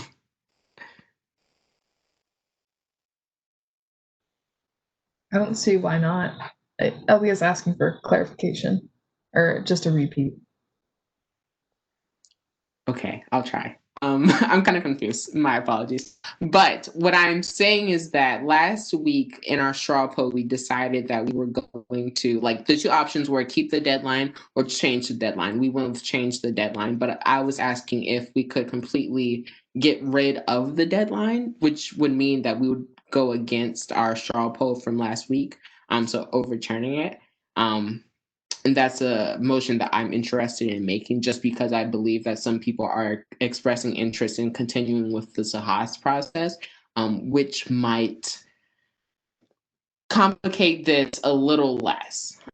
So that's just what I was saying. Okay.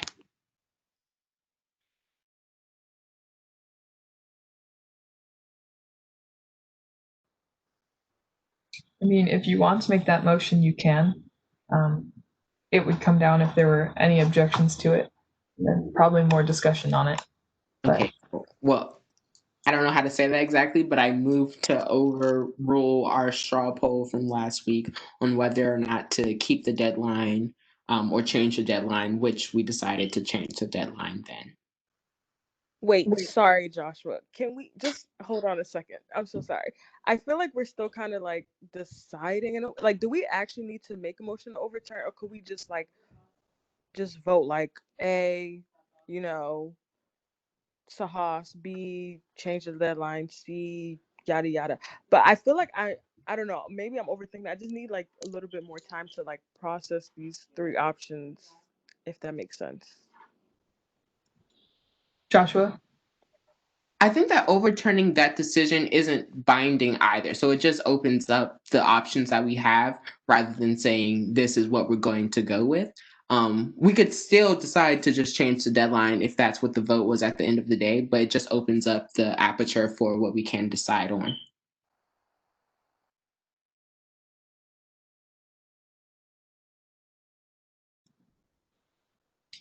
Aaliyah is saying, should we discuss this more first? Not just saying she's agreeing with Joshua. I definitely think that the straw poll and overturning it might open up more room for us to work. I feel like some people were just, I felt like half of us were sticking to the straw poll, half of us were thinking outside of the straw poll, if that makes sense. So, how does everyone feel about this? I know that Aaliyah and Pooja and Siri are giving their thoughts in the Aaliyah. I think like overall we kind of need to discuss more on like what we want to do, like which one would be the best to go through. But I think I do agree with Joshua, like to overturn the decision, because then that opens up another option of like just having the Sahas instead of having like what we originally planned. But yeah, I feel like because there's like so much information, I'm a little overwhelmed and I'm like I'm trying to like process everything, but then like we keep getting new information or like new ideas. So then I'm like, whoa, like it's like an overload for me. But yeah, that's just where I'm at. Candace? Okay, just to clarify, you do not have to overturn a straw poll. A straw poll is a pulse check, and it's just how you feel right then. So y'all can move to do a actual vote on anything, but straw polls are just like a pulse check. So I just want to clarify that for everyone. Didn't you all actually vote, not just straw poll vote? Yep. Well, I wasn't here, so I don't know. I was there and I don't remember, so. It was a straw poll. I can. This is why we do the minutes. Oh my gosh, how far down is it?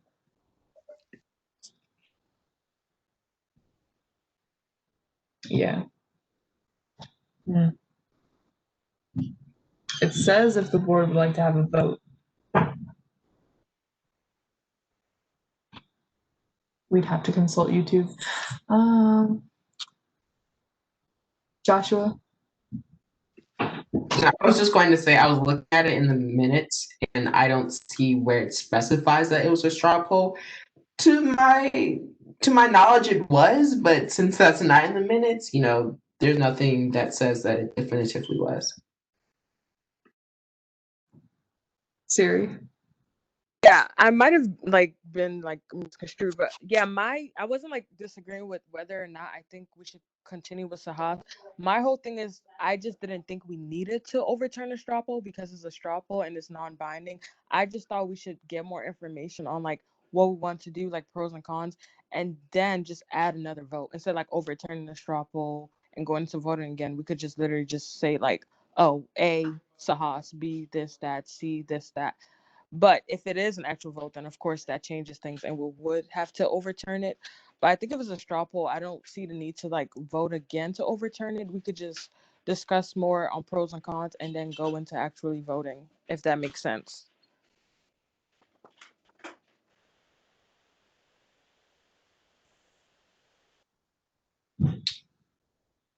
So I'm fairly sure it was a straw poll. I don't think I ever mentioned having a straight up vote. I don't think I've ever mentioned doing that outside of legislation so far this semester. And I literally watched the video today, so based off of my recollection, it was a straw poll. So there's no official overturning it. With that, I just lost my train of thought. Pooja mentioned earlier to just do a straw poll, but a lot of people are asking for more information, pros and cons. My family's making a lot of noise in the background and it's distracting me right now. But I think what we need to focus on right now is, do we want to have a deadline or not? Based off of Joshua's recommendation, overturning the vote kind of thing. But I see Courtney is in the chat, so. I feel like there's been information overload and some people have their mind in different places. So I think it might be helpful to reiterate what the 2 to 3 options are for people and then go from there. And if people need expansion upon what those things actually mean, that would be helpful for clarification, because I think we're talking a little bit in circles about a couple things. So maybe just readdressing what the 3 things are again, just for clarification, could be helpful.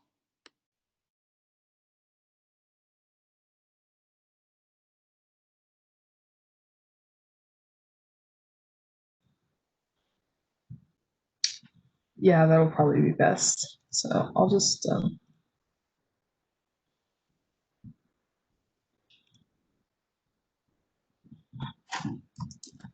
right.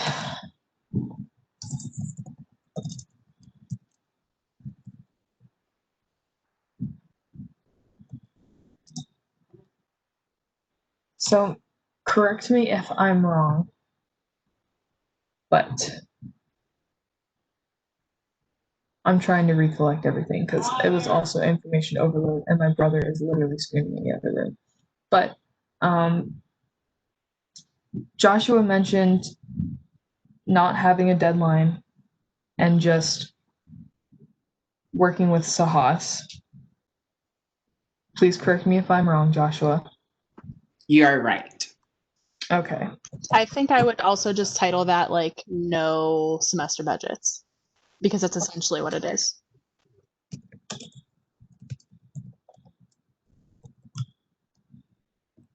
And then one of the other options was pushing back deadline, reassessing as needed. And then there was just pushing back deadline to a solid date and calling it. That is what it is.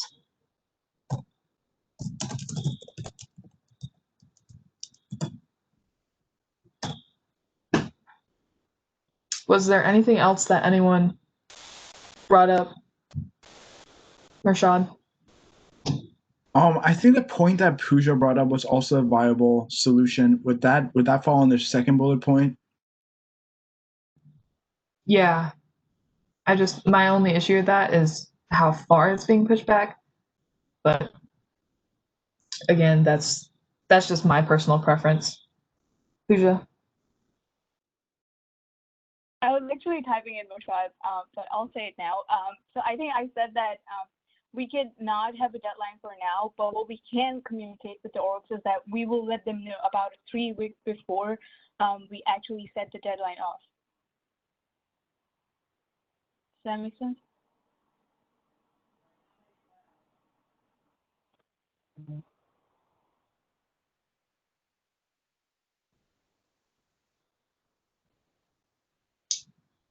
Yeah, I think that makes sense. I was about to add another bullet point, but I think it just fits under this one.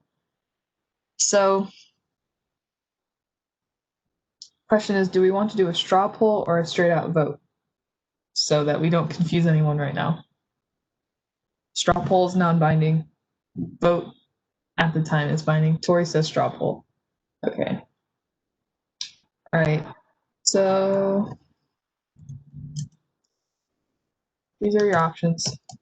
I'm putting their letters right next to them. Let me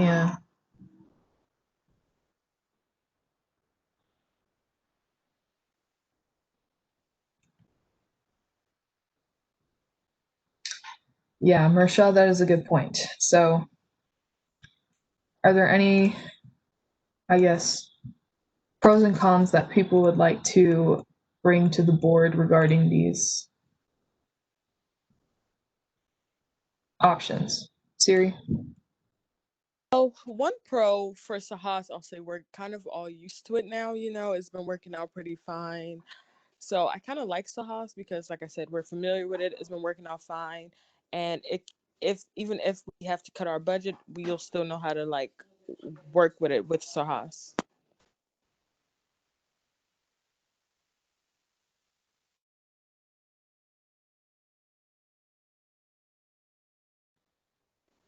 Feel free to list cons for Sahas, though.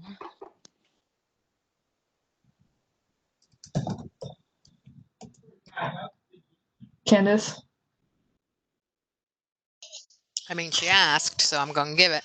I think a con to Sahas is like the reason why you got rid of that process in the first place as your primary process. You never know what's coming. And so you can't budget your money, right? Granted, you're not getting a lot of requests right now, so it's okay. But if my kids are talking about gumball, sorry. It's because of the first come first served basis. You aren't able to judge requests against the other requests. And therefore, you may miss an opportunity to fund something that is worthy because you've spent all your money, which is the reason why we adopted the semesterly budget process, but then still left in the Sahas process for one-off things and for emergencies and things like that.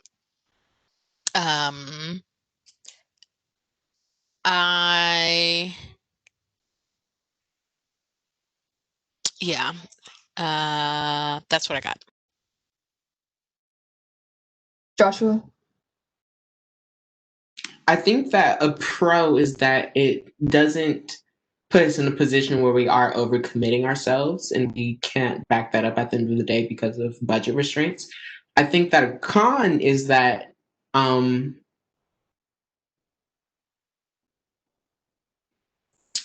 said I don't have any cons necessarily. I was going to try to be equal, but I don't have a con. I think that another pro is that it doesn't necessarily put pressure on student organizations, recognizing that things are changing and changing very fast, that they are able to adapt to the time, adapt to the circumstances, adapt to university guidance. And that's just definitely a pro, in my opinion. Tori? Kind of building off of what Candace said with the cons. I think it is really important to keep in mind that you don't know what is going to be your budget for spring. I almost said fall. And Candace, correct me if I'm wrong. You can stay silent if I'm right, so don't worry about it. But whatever they don't spend, they'll have access to in the spring, correct? Like whatever they don't spend in the fall. So yes, I'm gonna say yes, I'm correct. That's what that Y means. You really haven't spent anything, so you already know that money's gonna roll over regardless. And I think that usually there's a lot of competition and conference requests that come in for the spring. And my concern is that I just totally blanked, is essentially that these orgs are going to be prepared and ready to turn in budgets, and we're going to do Sahas, and it's going to be first come, first serve. And instead of equally proportionizing the money between all the groups you normally would, one group's going to get everything and you won't fund anything else. That basically there's no way to appropriately budget, and that's my reason, because of all the groups that compete that are already prepared for fall. Like there's a reason you guys are getting those emails already.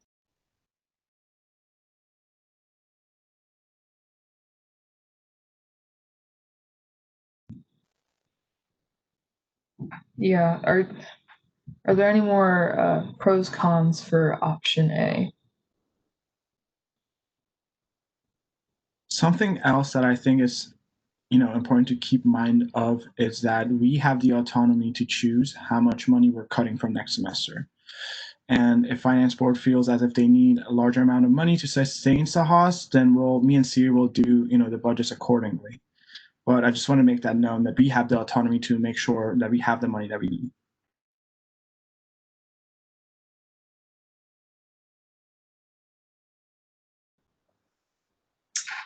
Is everyone solid with option A?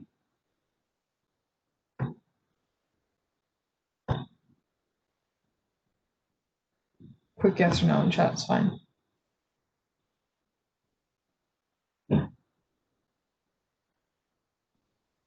Okay, Aja?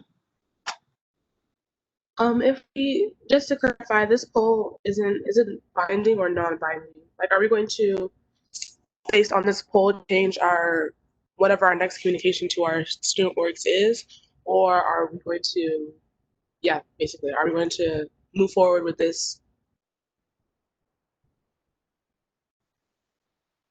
Yeah, so this straw poll is basically just figuring out how we're going to approach the deadline, how we're going to approach next semester, and we'll build our communication off of it, if that makes sense. Pooja? I think I said to add one more option, but I think it falls under one of these categories. I'm just confused. So where will the option of keeping both will fall under? Is it option A or? Keeping both semesterly budgets in Sahas. Yeah. It's on both B and C. Yeah. Cool.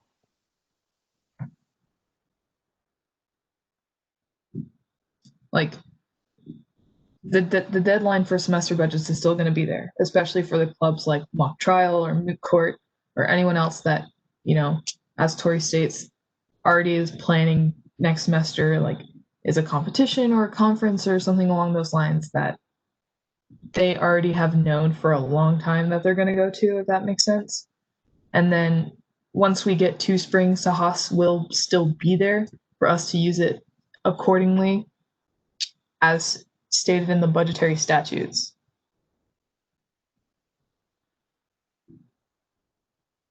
If that makes sense. If any of the advisors wants to correct me if I'm wrong. Okay. So, yeah, option A is just basically doing what we're doing now with Sahas.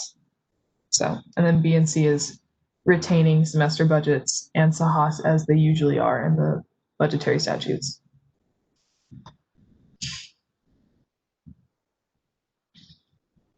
So, based off of some responses in the chat, option A, pros and cons, seems pretty solid. Now we can move on to option B, and there are pros and cons. So, If anyone has anything, this is my personal preference, option B. Rashad. Sorry, I didn't. I meant that, but at the same time, no. Someone else can go.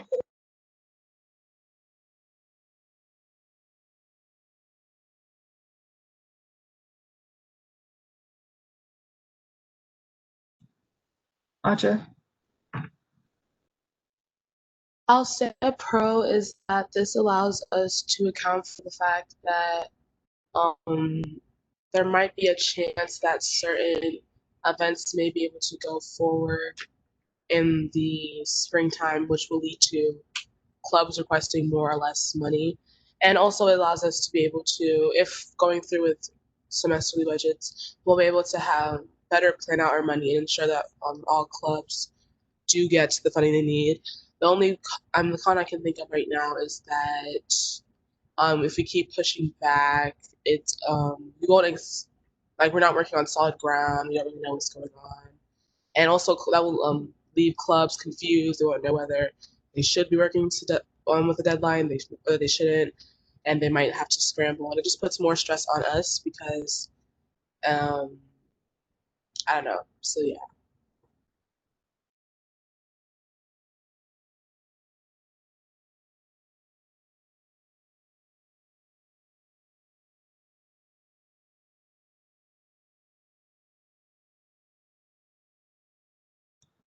Pooja. Yeah, I think to add on what Acha said, I think option B is something my personal choice is as well, because it's more like keeping all your options open and then using them as you see the best fit.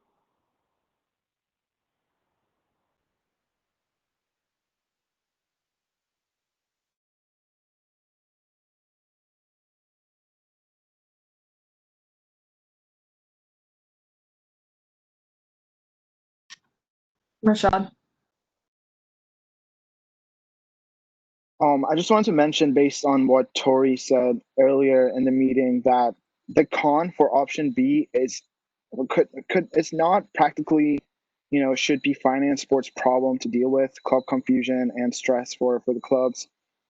Your job is to allocate the money, and if you don't have the guidance on how to allocate that money, then I think you should wait until you have that guidance. Joshua. Yeah, for with option B, Rashad spoke to what I was going to say, but I was going to say the opposite.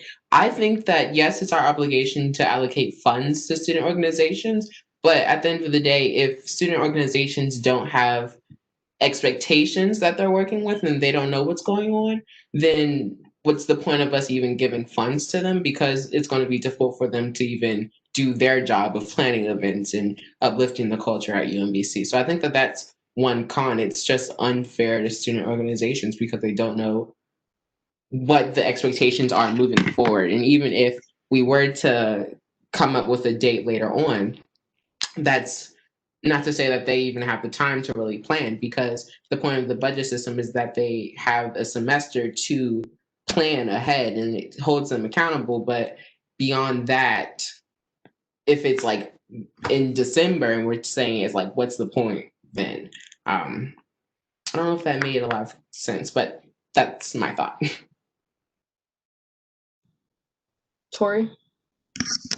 Just to kind of build off of what Joshua said, I think if this is the option, then I mean, obviously, you're going to have to reassess it anyway if you choose option B, because you're going to have to pick at least an initial deadline. I think if this is the option that gets picked, you should also add a final deadline. So, like, for example, we'll set the deadline right now for, I'm just making updates, October 18th, and we'll reassess it, but the deadline for sure will not be any later than November, whatever. So that you give yourself a range there to actually be able to work within for both you as a board to process everything and orgs to get everything in.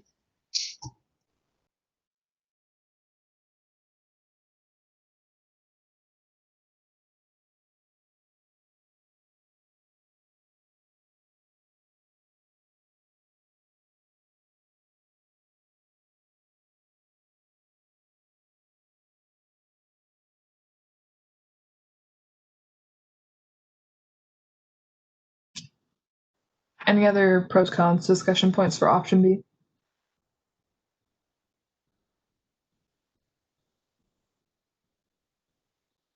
And if my wording is unsatisfactory, please tell me, because I'm a little about that, but that's just me.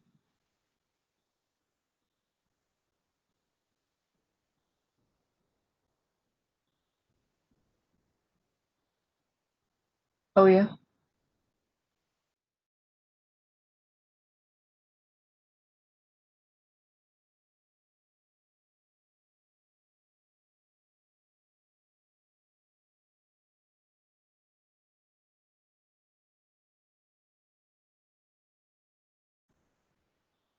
I couldn't hear anything you said, Aaliyah, if you were talking.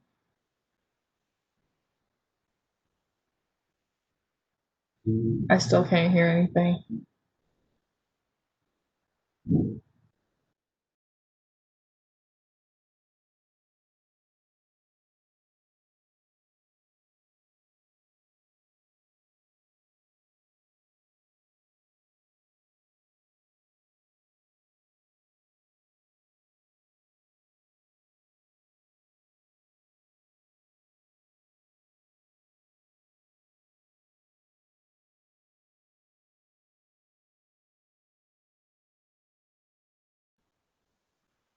I think Pooja raises a good point, but like also at the end of the day, if they don't open their email, they don't read it.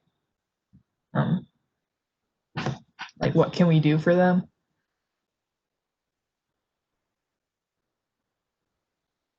And for those of you who may not be able to see the chat, she says con of confusion may actually be eliminated by board using the liaison system effectively. I mean, if we use mail merge, we can tell who opens it or not, but and we can kind of hold that against clubs, but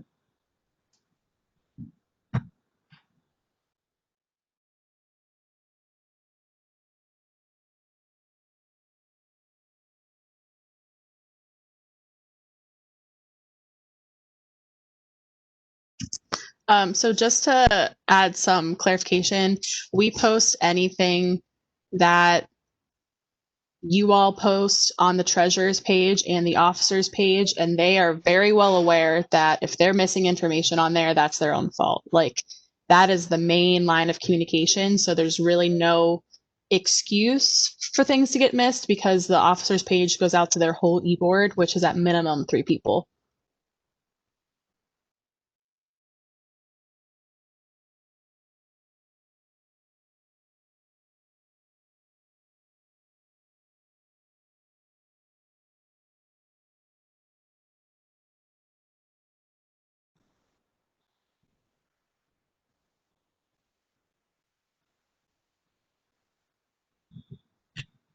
anyone who's wondering, SIF is student activity. But yeah, Aaliyah states that a con may not or would be not being able to have enough funds if we get cut, which is, you know, I mean, if we consider everything on the semester budget like normal, and if we choose to change, percentages for Sahas or anything like that, then that might affect it. But again, Sahas is a first come first serve basis kind of thing. So if we keep semester budgets and allow for student clubs who know that they're going to come through the spring semester with their events, and we keep that process the same. And if we happen to have any rollover from this semester, then personally, based off of how the semester has looked, I think we would be okay for Sahas for next semester. But if you did not understand what I just said, that is totally fine because I was just kind of thinking off the top of my head. But Pooja? I was actually gonna say something like you said, on the point of that Alina made about the con of not having anything for spring, is that we're more likely to have surplus in our budget because we haven't had many requests so far, so this money is gonna go to spring semester plus there if university is in person, then we get this full student activity fee, and if it's online, then we at least get to pick how much we like what percent of the fee we need in order to function. So yeah.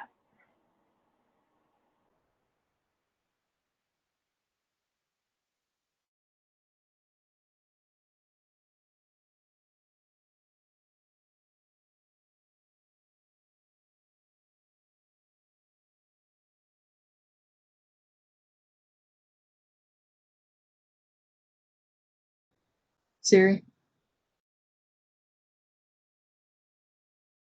Yeah, I guess I get a bit confused when like you guys say like, oh, we don't know where like or we can't control like, you know, what happens. Like I get to an extent like some stuff is out of our hands, but like, you know, I feel like based on what decisions get made, then we can control it.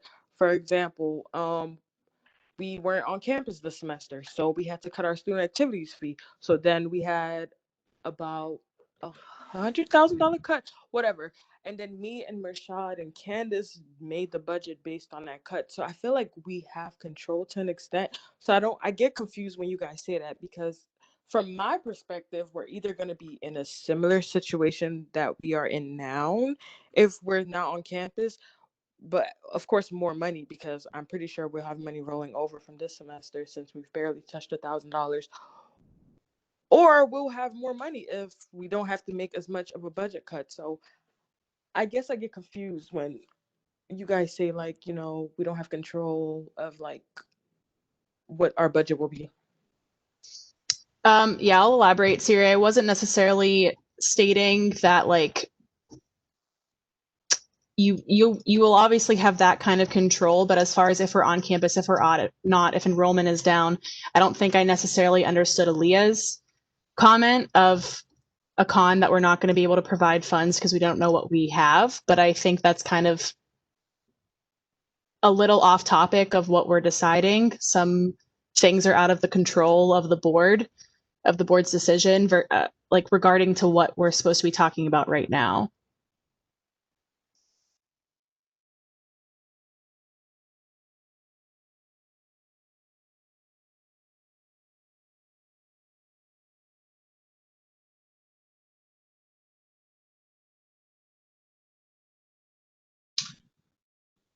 So do we want to leave option B to itself for a little bit? Maybe think through a little bit of like what people were trying to say and maybe what they were meaning and just move on to C for right now. I don't know if that makes sense.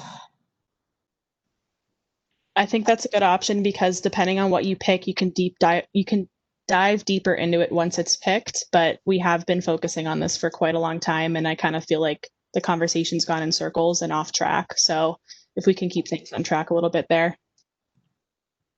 All right. So we're going to move on to option C then. Wait, pros, cons.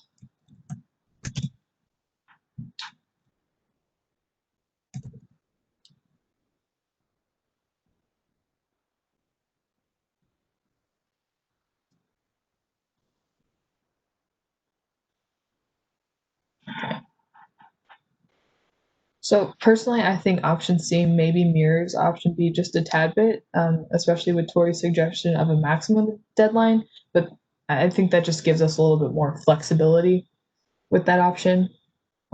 Tori can correct me if I'm wrong, but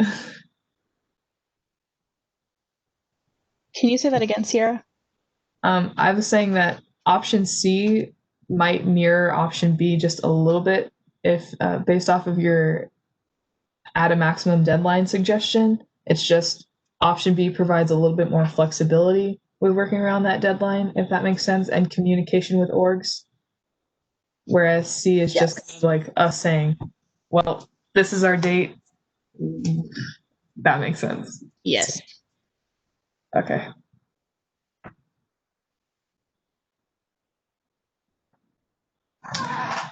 Pooja?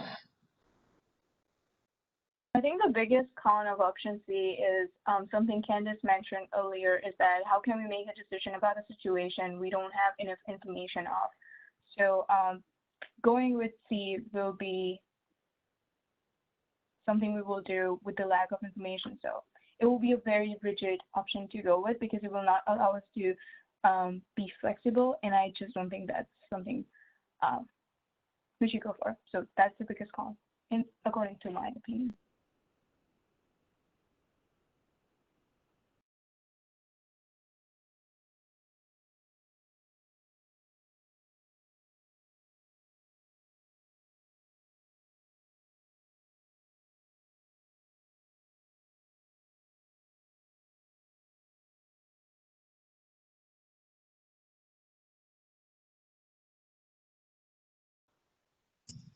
Are there any other pros, cons,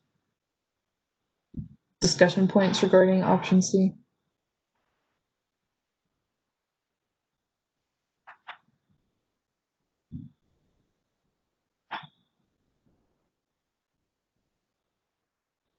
Rashad? I think a pro of option C would be that both the finance board and the clubs would know, right? Would know, and there would be less confusion regarding what's happening.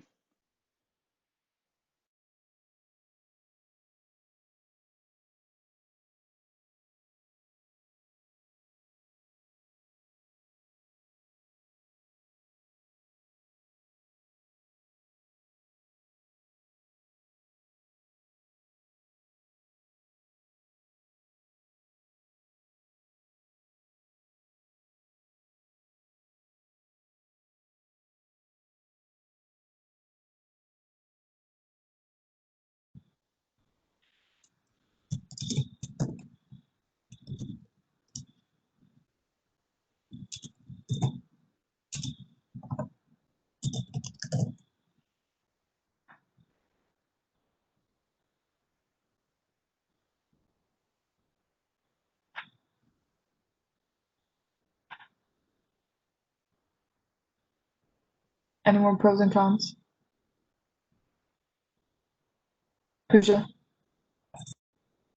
It's about the pro that Mershad mentioned. And yeah, we would know if we have a set deadline, but what's the point of planning about something which we are not even certain will happen? That makes sense.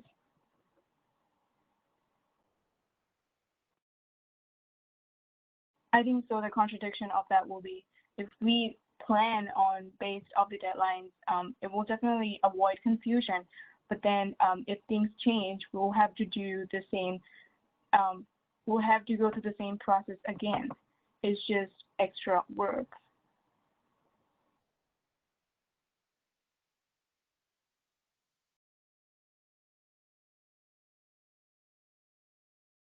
Pooja, are you referring to if we'd be on campus or not? Yeah.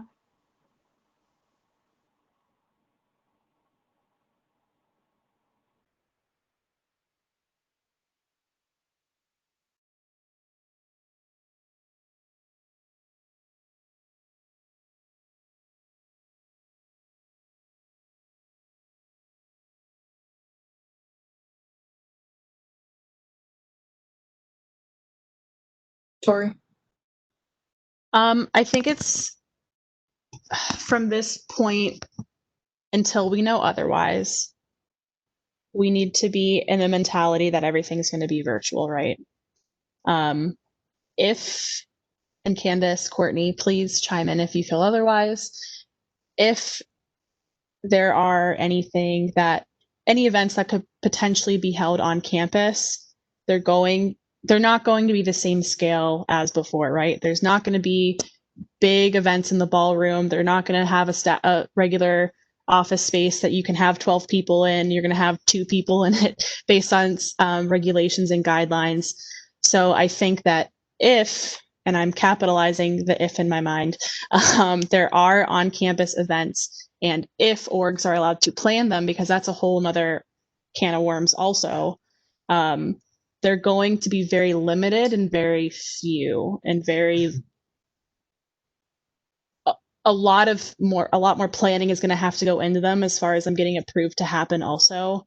And those may just have to go through Sahas. So keeping the semesterly budgets and Sahas, I don't think that anything semesterly should be considered if it's on campus, because they're going to have to go through a lot of processes, most likely, if that is something that is allowed.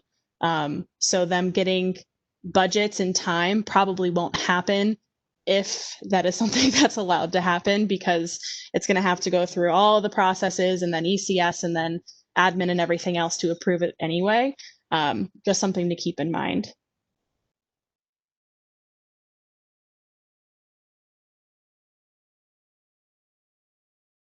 My point of that was to say that it's very unlikely that for semesterly budgets anything's going to change. And oh, I'm choking on air again.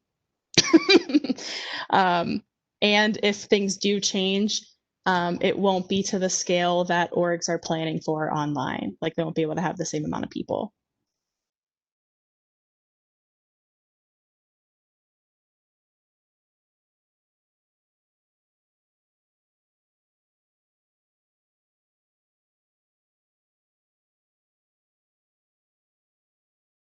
At this point, I feel like going through pros and cons for, I was about to do that, Aaliyah.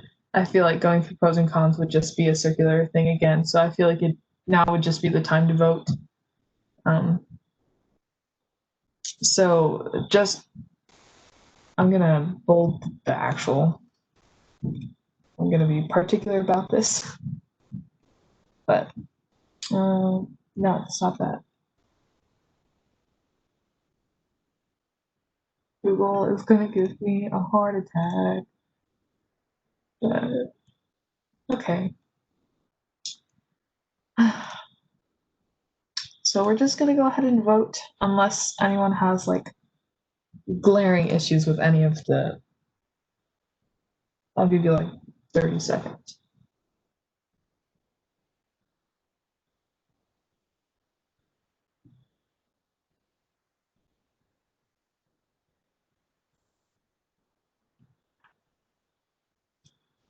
No, okay, so I'm gonna assume that everyone is just ready to vote. We're gonna go through at least two rounds of voting. Whichever option is the least voted for is just gonna get kicked out in the first round, and then it'll just go back between the two majority. So please leave your votes in chat and I'll do a count so that we can revote.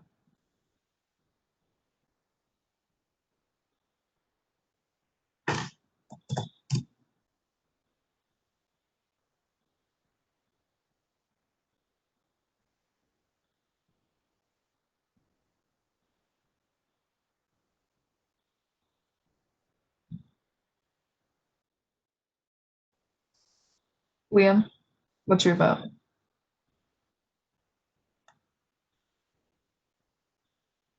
A. A.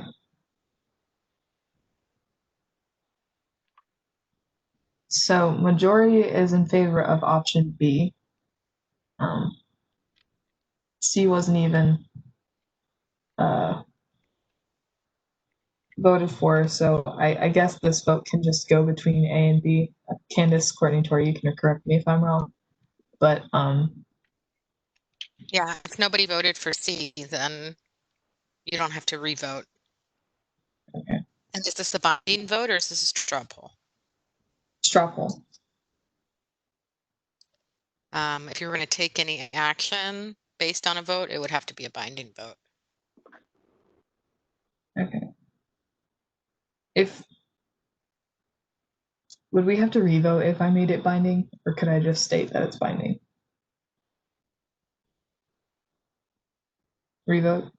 Yes, you'd have to revote. So real fast, Tori mentioned earlier to do a straw poll in the chat, but is this something that we want to make binding? Quick yes or no in chat is fine.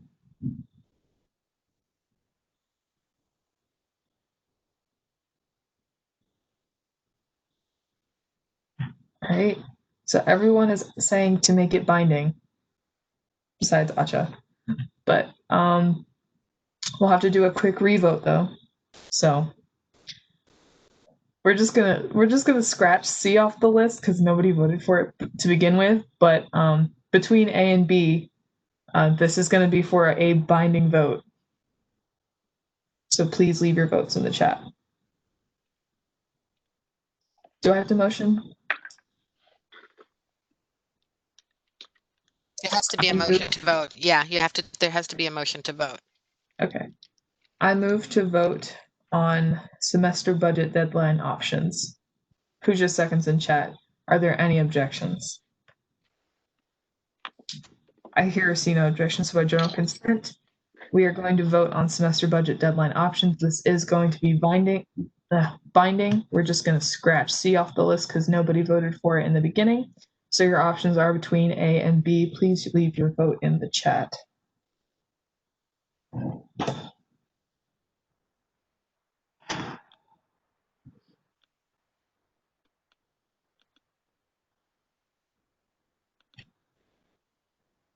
Liam, for official business, can you please state your vote again? Yes, A. Okay.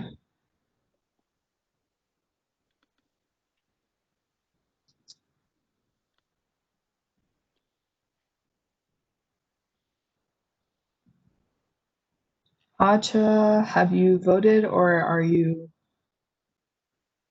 A? Okay.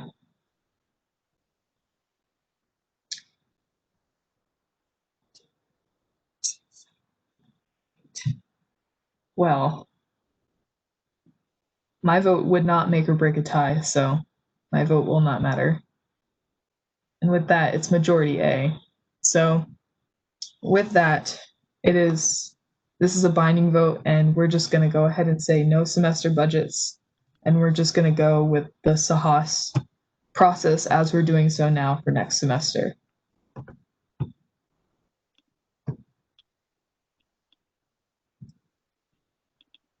I'm going to assume that everyone is cool with that. Victor?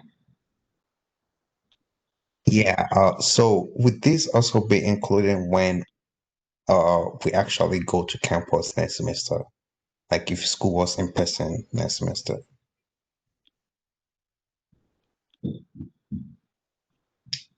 I don't think we should worry about that at the moment, but since it is binding, this is basically how we're just going to go with the flow. Candace, Courtney, and Tori, you can correct me, jump in if you're wrong, or if I'm wrong. Right. So if you're voting to scratch semester budgets, you can't go and change it on student orgs if student orgs are then allowed to like if we're allowed to be back on campus and like if you were to change it, like then they would just get really upset, right? What upsets student orgs more than anything is when you change the rules of the game, right? So if you are set on the rules, those are the rules, and you communicate those rules, and then that's it. You don't get to change the rules in the middle of the game for them. I can't tell you. They are watching The Grinch. I'm really sorry. I can't tell you anything else that pisses student orgs more, pisses them off more, pisses me off more, or makes people more upset than when they think they know what they're doing. And then midstream, you're like, nope, do this. So if you're going to do this, this is what you're going to do. Mershad? So I have two questions.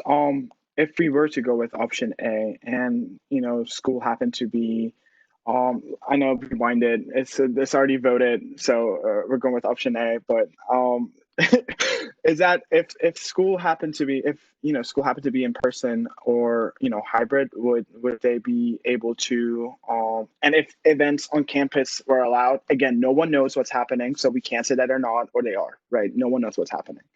Although we can assume that it's online, we don't know, and that's just the truth. No one knows.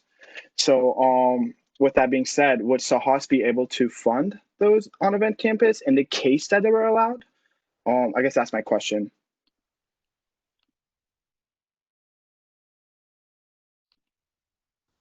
Well, it would obviously depend on how much money was there. And if it's first come, first serve, potentially not, depending on what comes through. That's the pain of first come, first serve.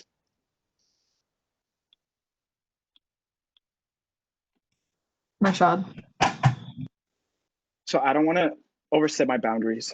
I understand that this is your body and this is your decision, right? But I think with the way that these options are laid out, option A is just assuming that everything's going to be online. Option B is flexible. It gives you room for both online and in person. And option C is just preparing for in person, right? So again, I think since we don't know what's happening, since no one knows what's happening, and we won't probably know for a month or two, I think having the option that gives us the most leg room is going to be the most feasible. There's no rush in, making the decision about what we're going to do for next semester now, just because no one knows what's happening. So that's just my 2 cents, but y'all are free to do with, this as you like. Pooja? Yes, I do want to echo everything Rashad said. I think we need to rethink on this vote. B is the most flexible one. I don't want to influence anybody's vote, but just saying, B opens a lot of options for us. It gives us flexibility, whereas A does not as much.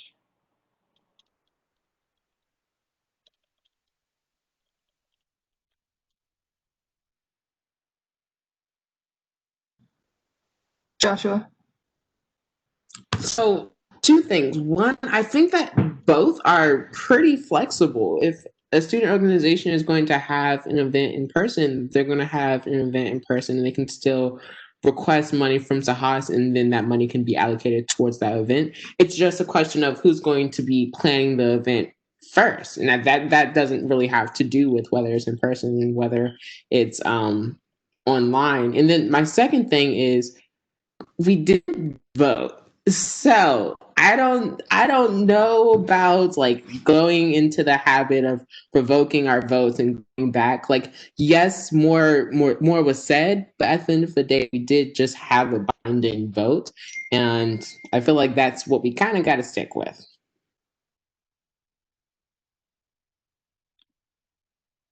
I definitely agree. Tori? Sorry, I did not mean to have my caps on.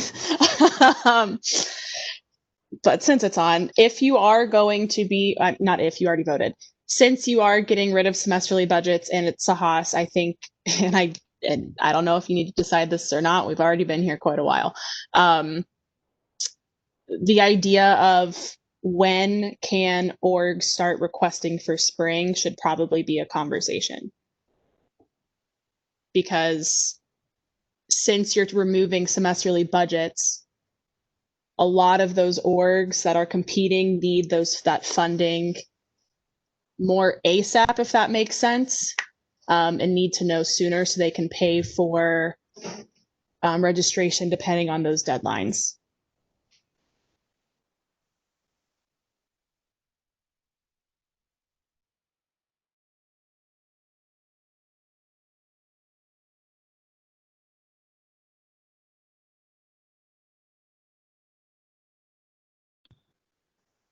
Victor?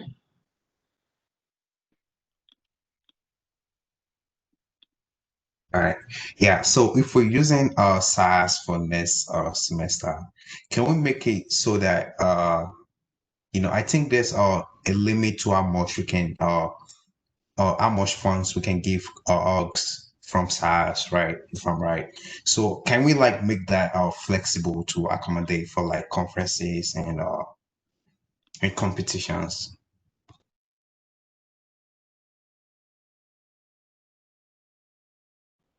Candace?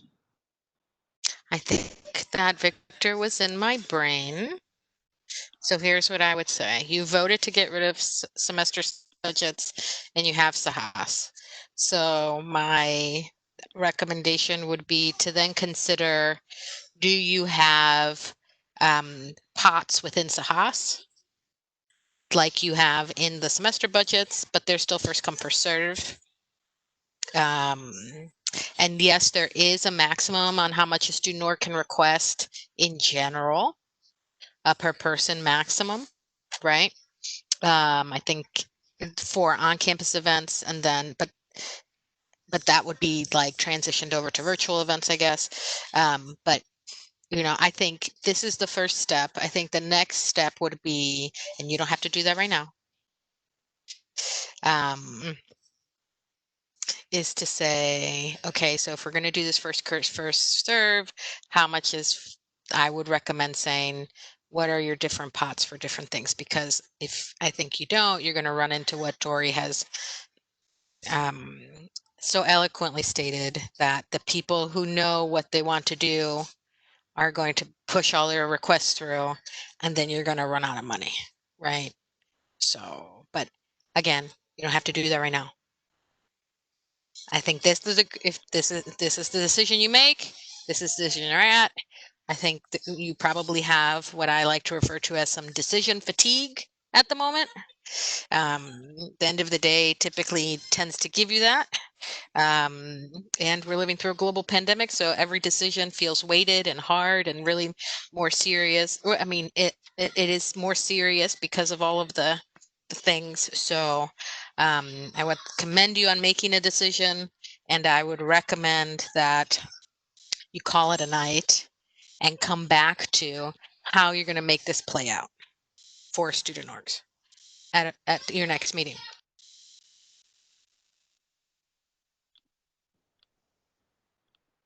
I definitely agree with Candace. I'm feeling that fatigue, man. But yeah, I think this was just a lot of information all at once, and a lot of discourse, and a lot of yes, no kind of thing. So, I mean, how is everyone feeling right now? Like, are we all okay?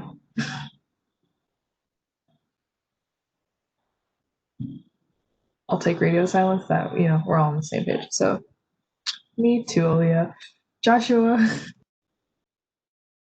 I'll try to make this brief. So I was going to say that we can still send an email out with language surrounding the deadline, say that there no longer is a deadline, we're choosing to go with Sahas. And then we can update that language as we make further decisions down the line.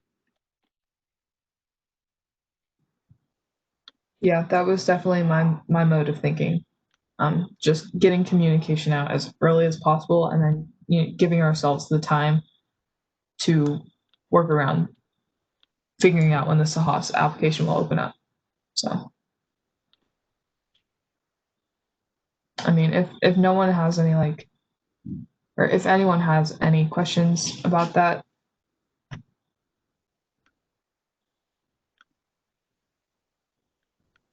Ruchman. When should we send an update by, or are you sending us like an email like you did last time regarding what orgs?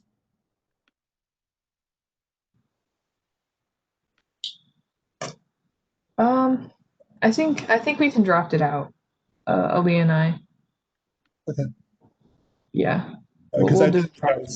Yeah, I think you guys did an incredible job last time. So I think having the same format to every org as constructing our own ones. Honestly, I think I'll just share this document with you all, and we can just start drafting it on here. I mean, if you guys want to be included in that, that's up to you. Okay. So I'll just share this document, and we'll start working on a draft so that hopefully within the next couple days we can send that out, post it on my UMBC, send it out to your clubs through liaison.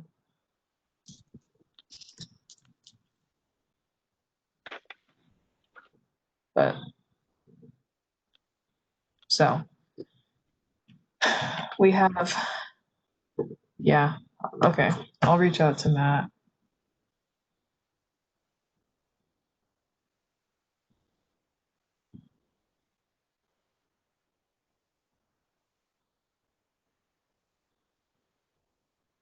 Okay.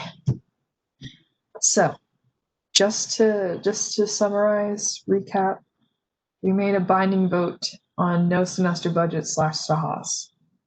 Basically, we'll just do for spring semester what we're doing right now with Sahas. And we'll put out communication as early as possible. I'll inform ECS about what we have decided. We're going to include all of you on this draft for student clubs. It's going to go out on the My UMBC page. Student org officers, student treasurer, send through your liaison. I guess that changed this. That changes the September email that we were supposed to send out. So hopefully, Aaliyah, nobody sent that out. But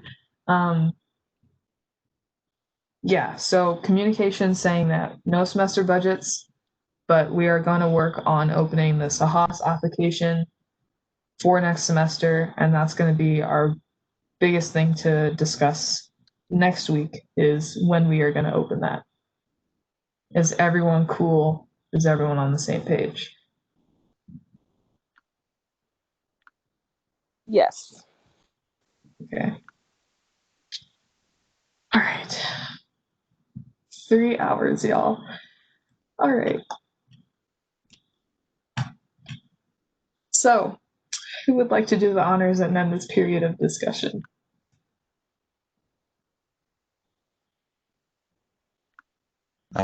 I move to end this period of discussion. Second. Are there any objections? I'm sorry. That's funny, Aaliyah. I see or hear no objections, so by general consent, we are ending this period of discussion on the semester budgets. Can we just skip over the liaison check-in? Because we already know what's going to be happening the rest of the week about this. I mean, if anyone has any issues, I guess you can reach out to Aaliyah or I. Announcements. Does anyone have any announcements?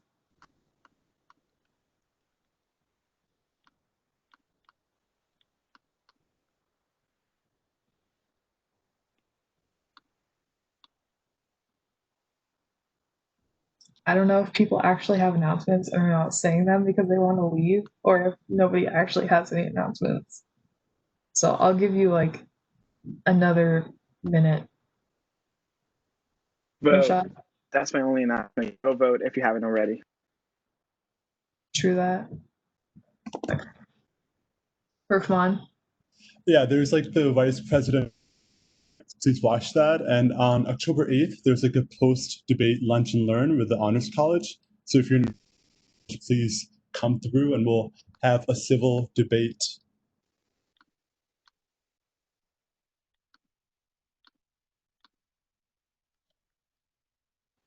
All right, are there any more announcements?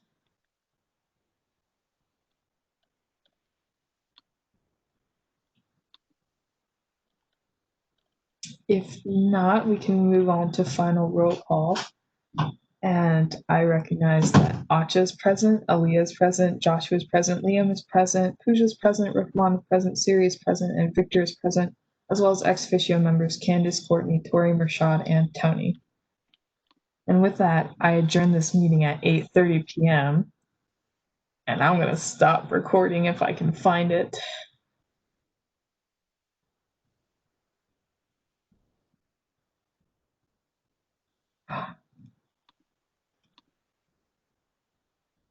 I can't seem to find the recording option. Candace?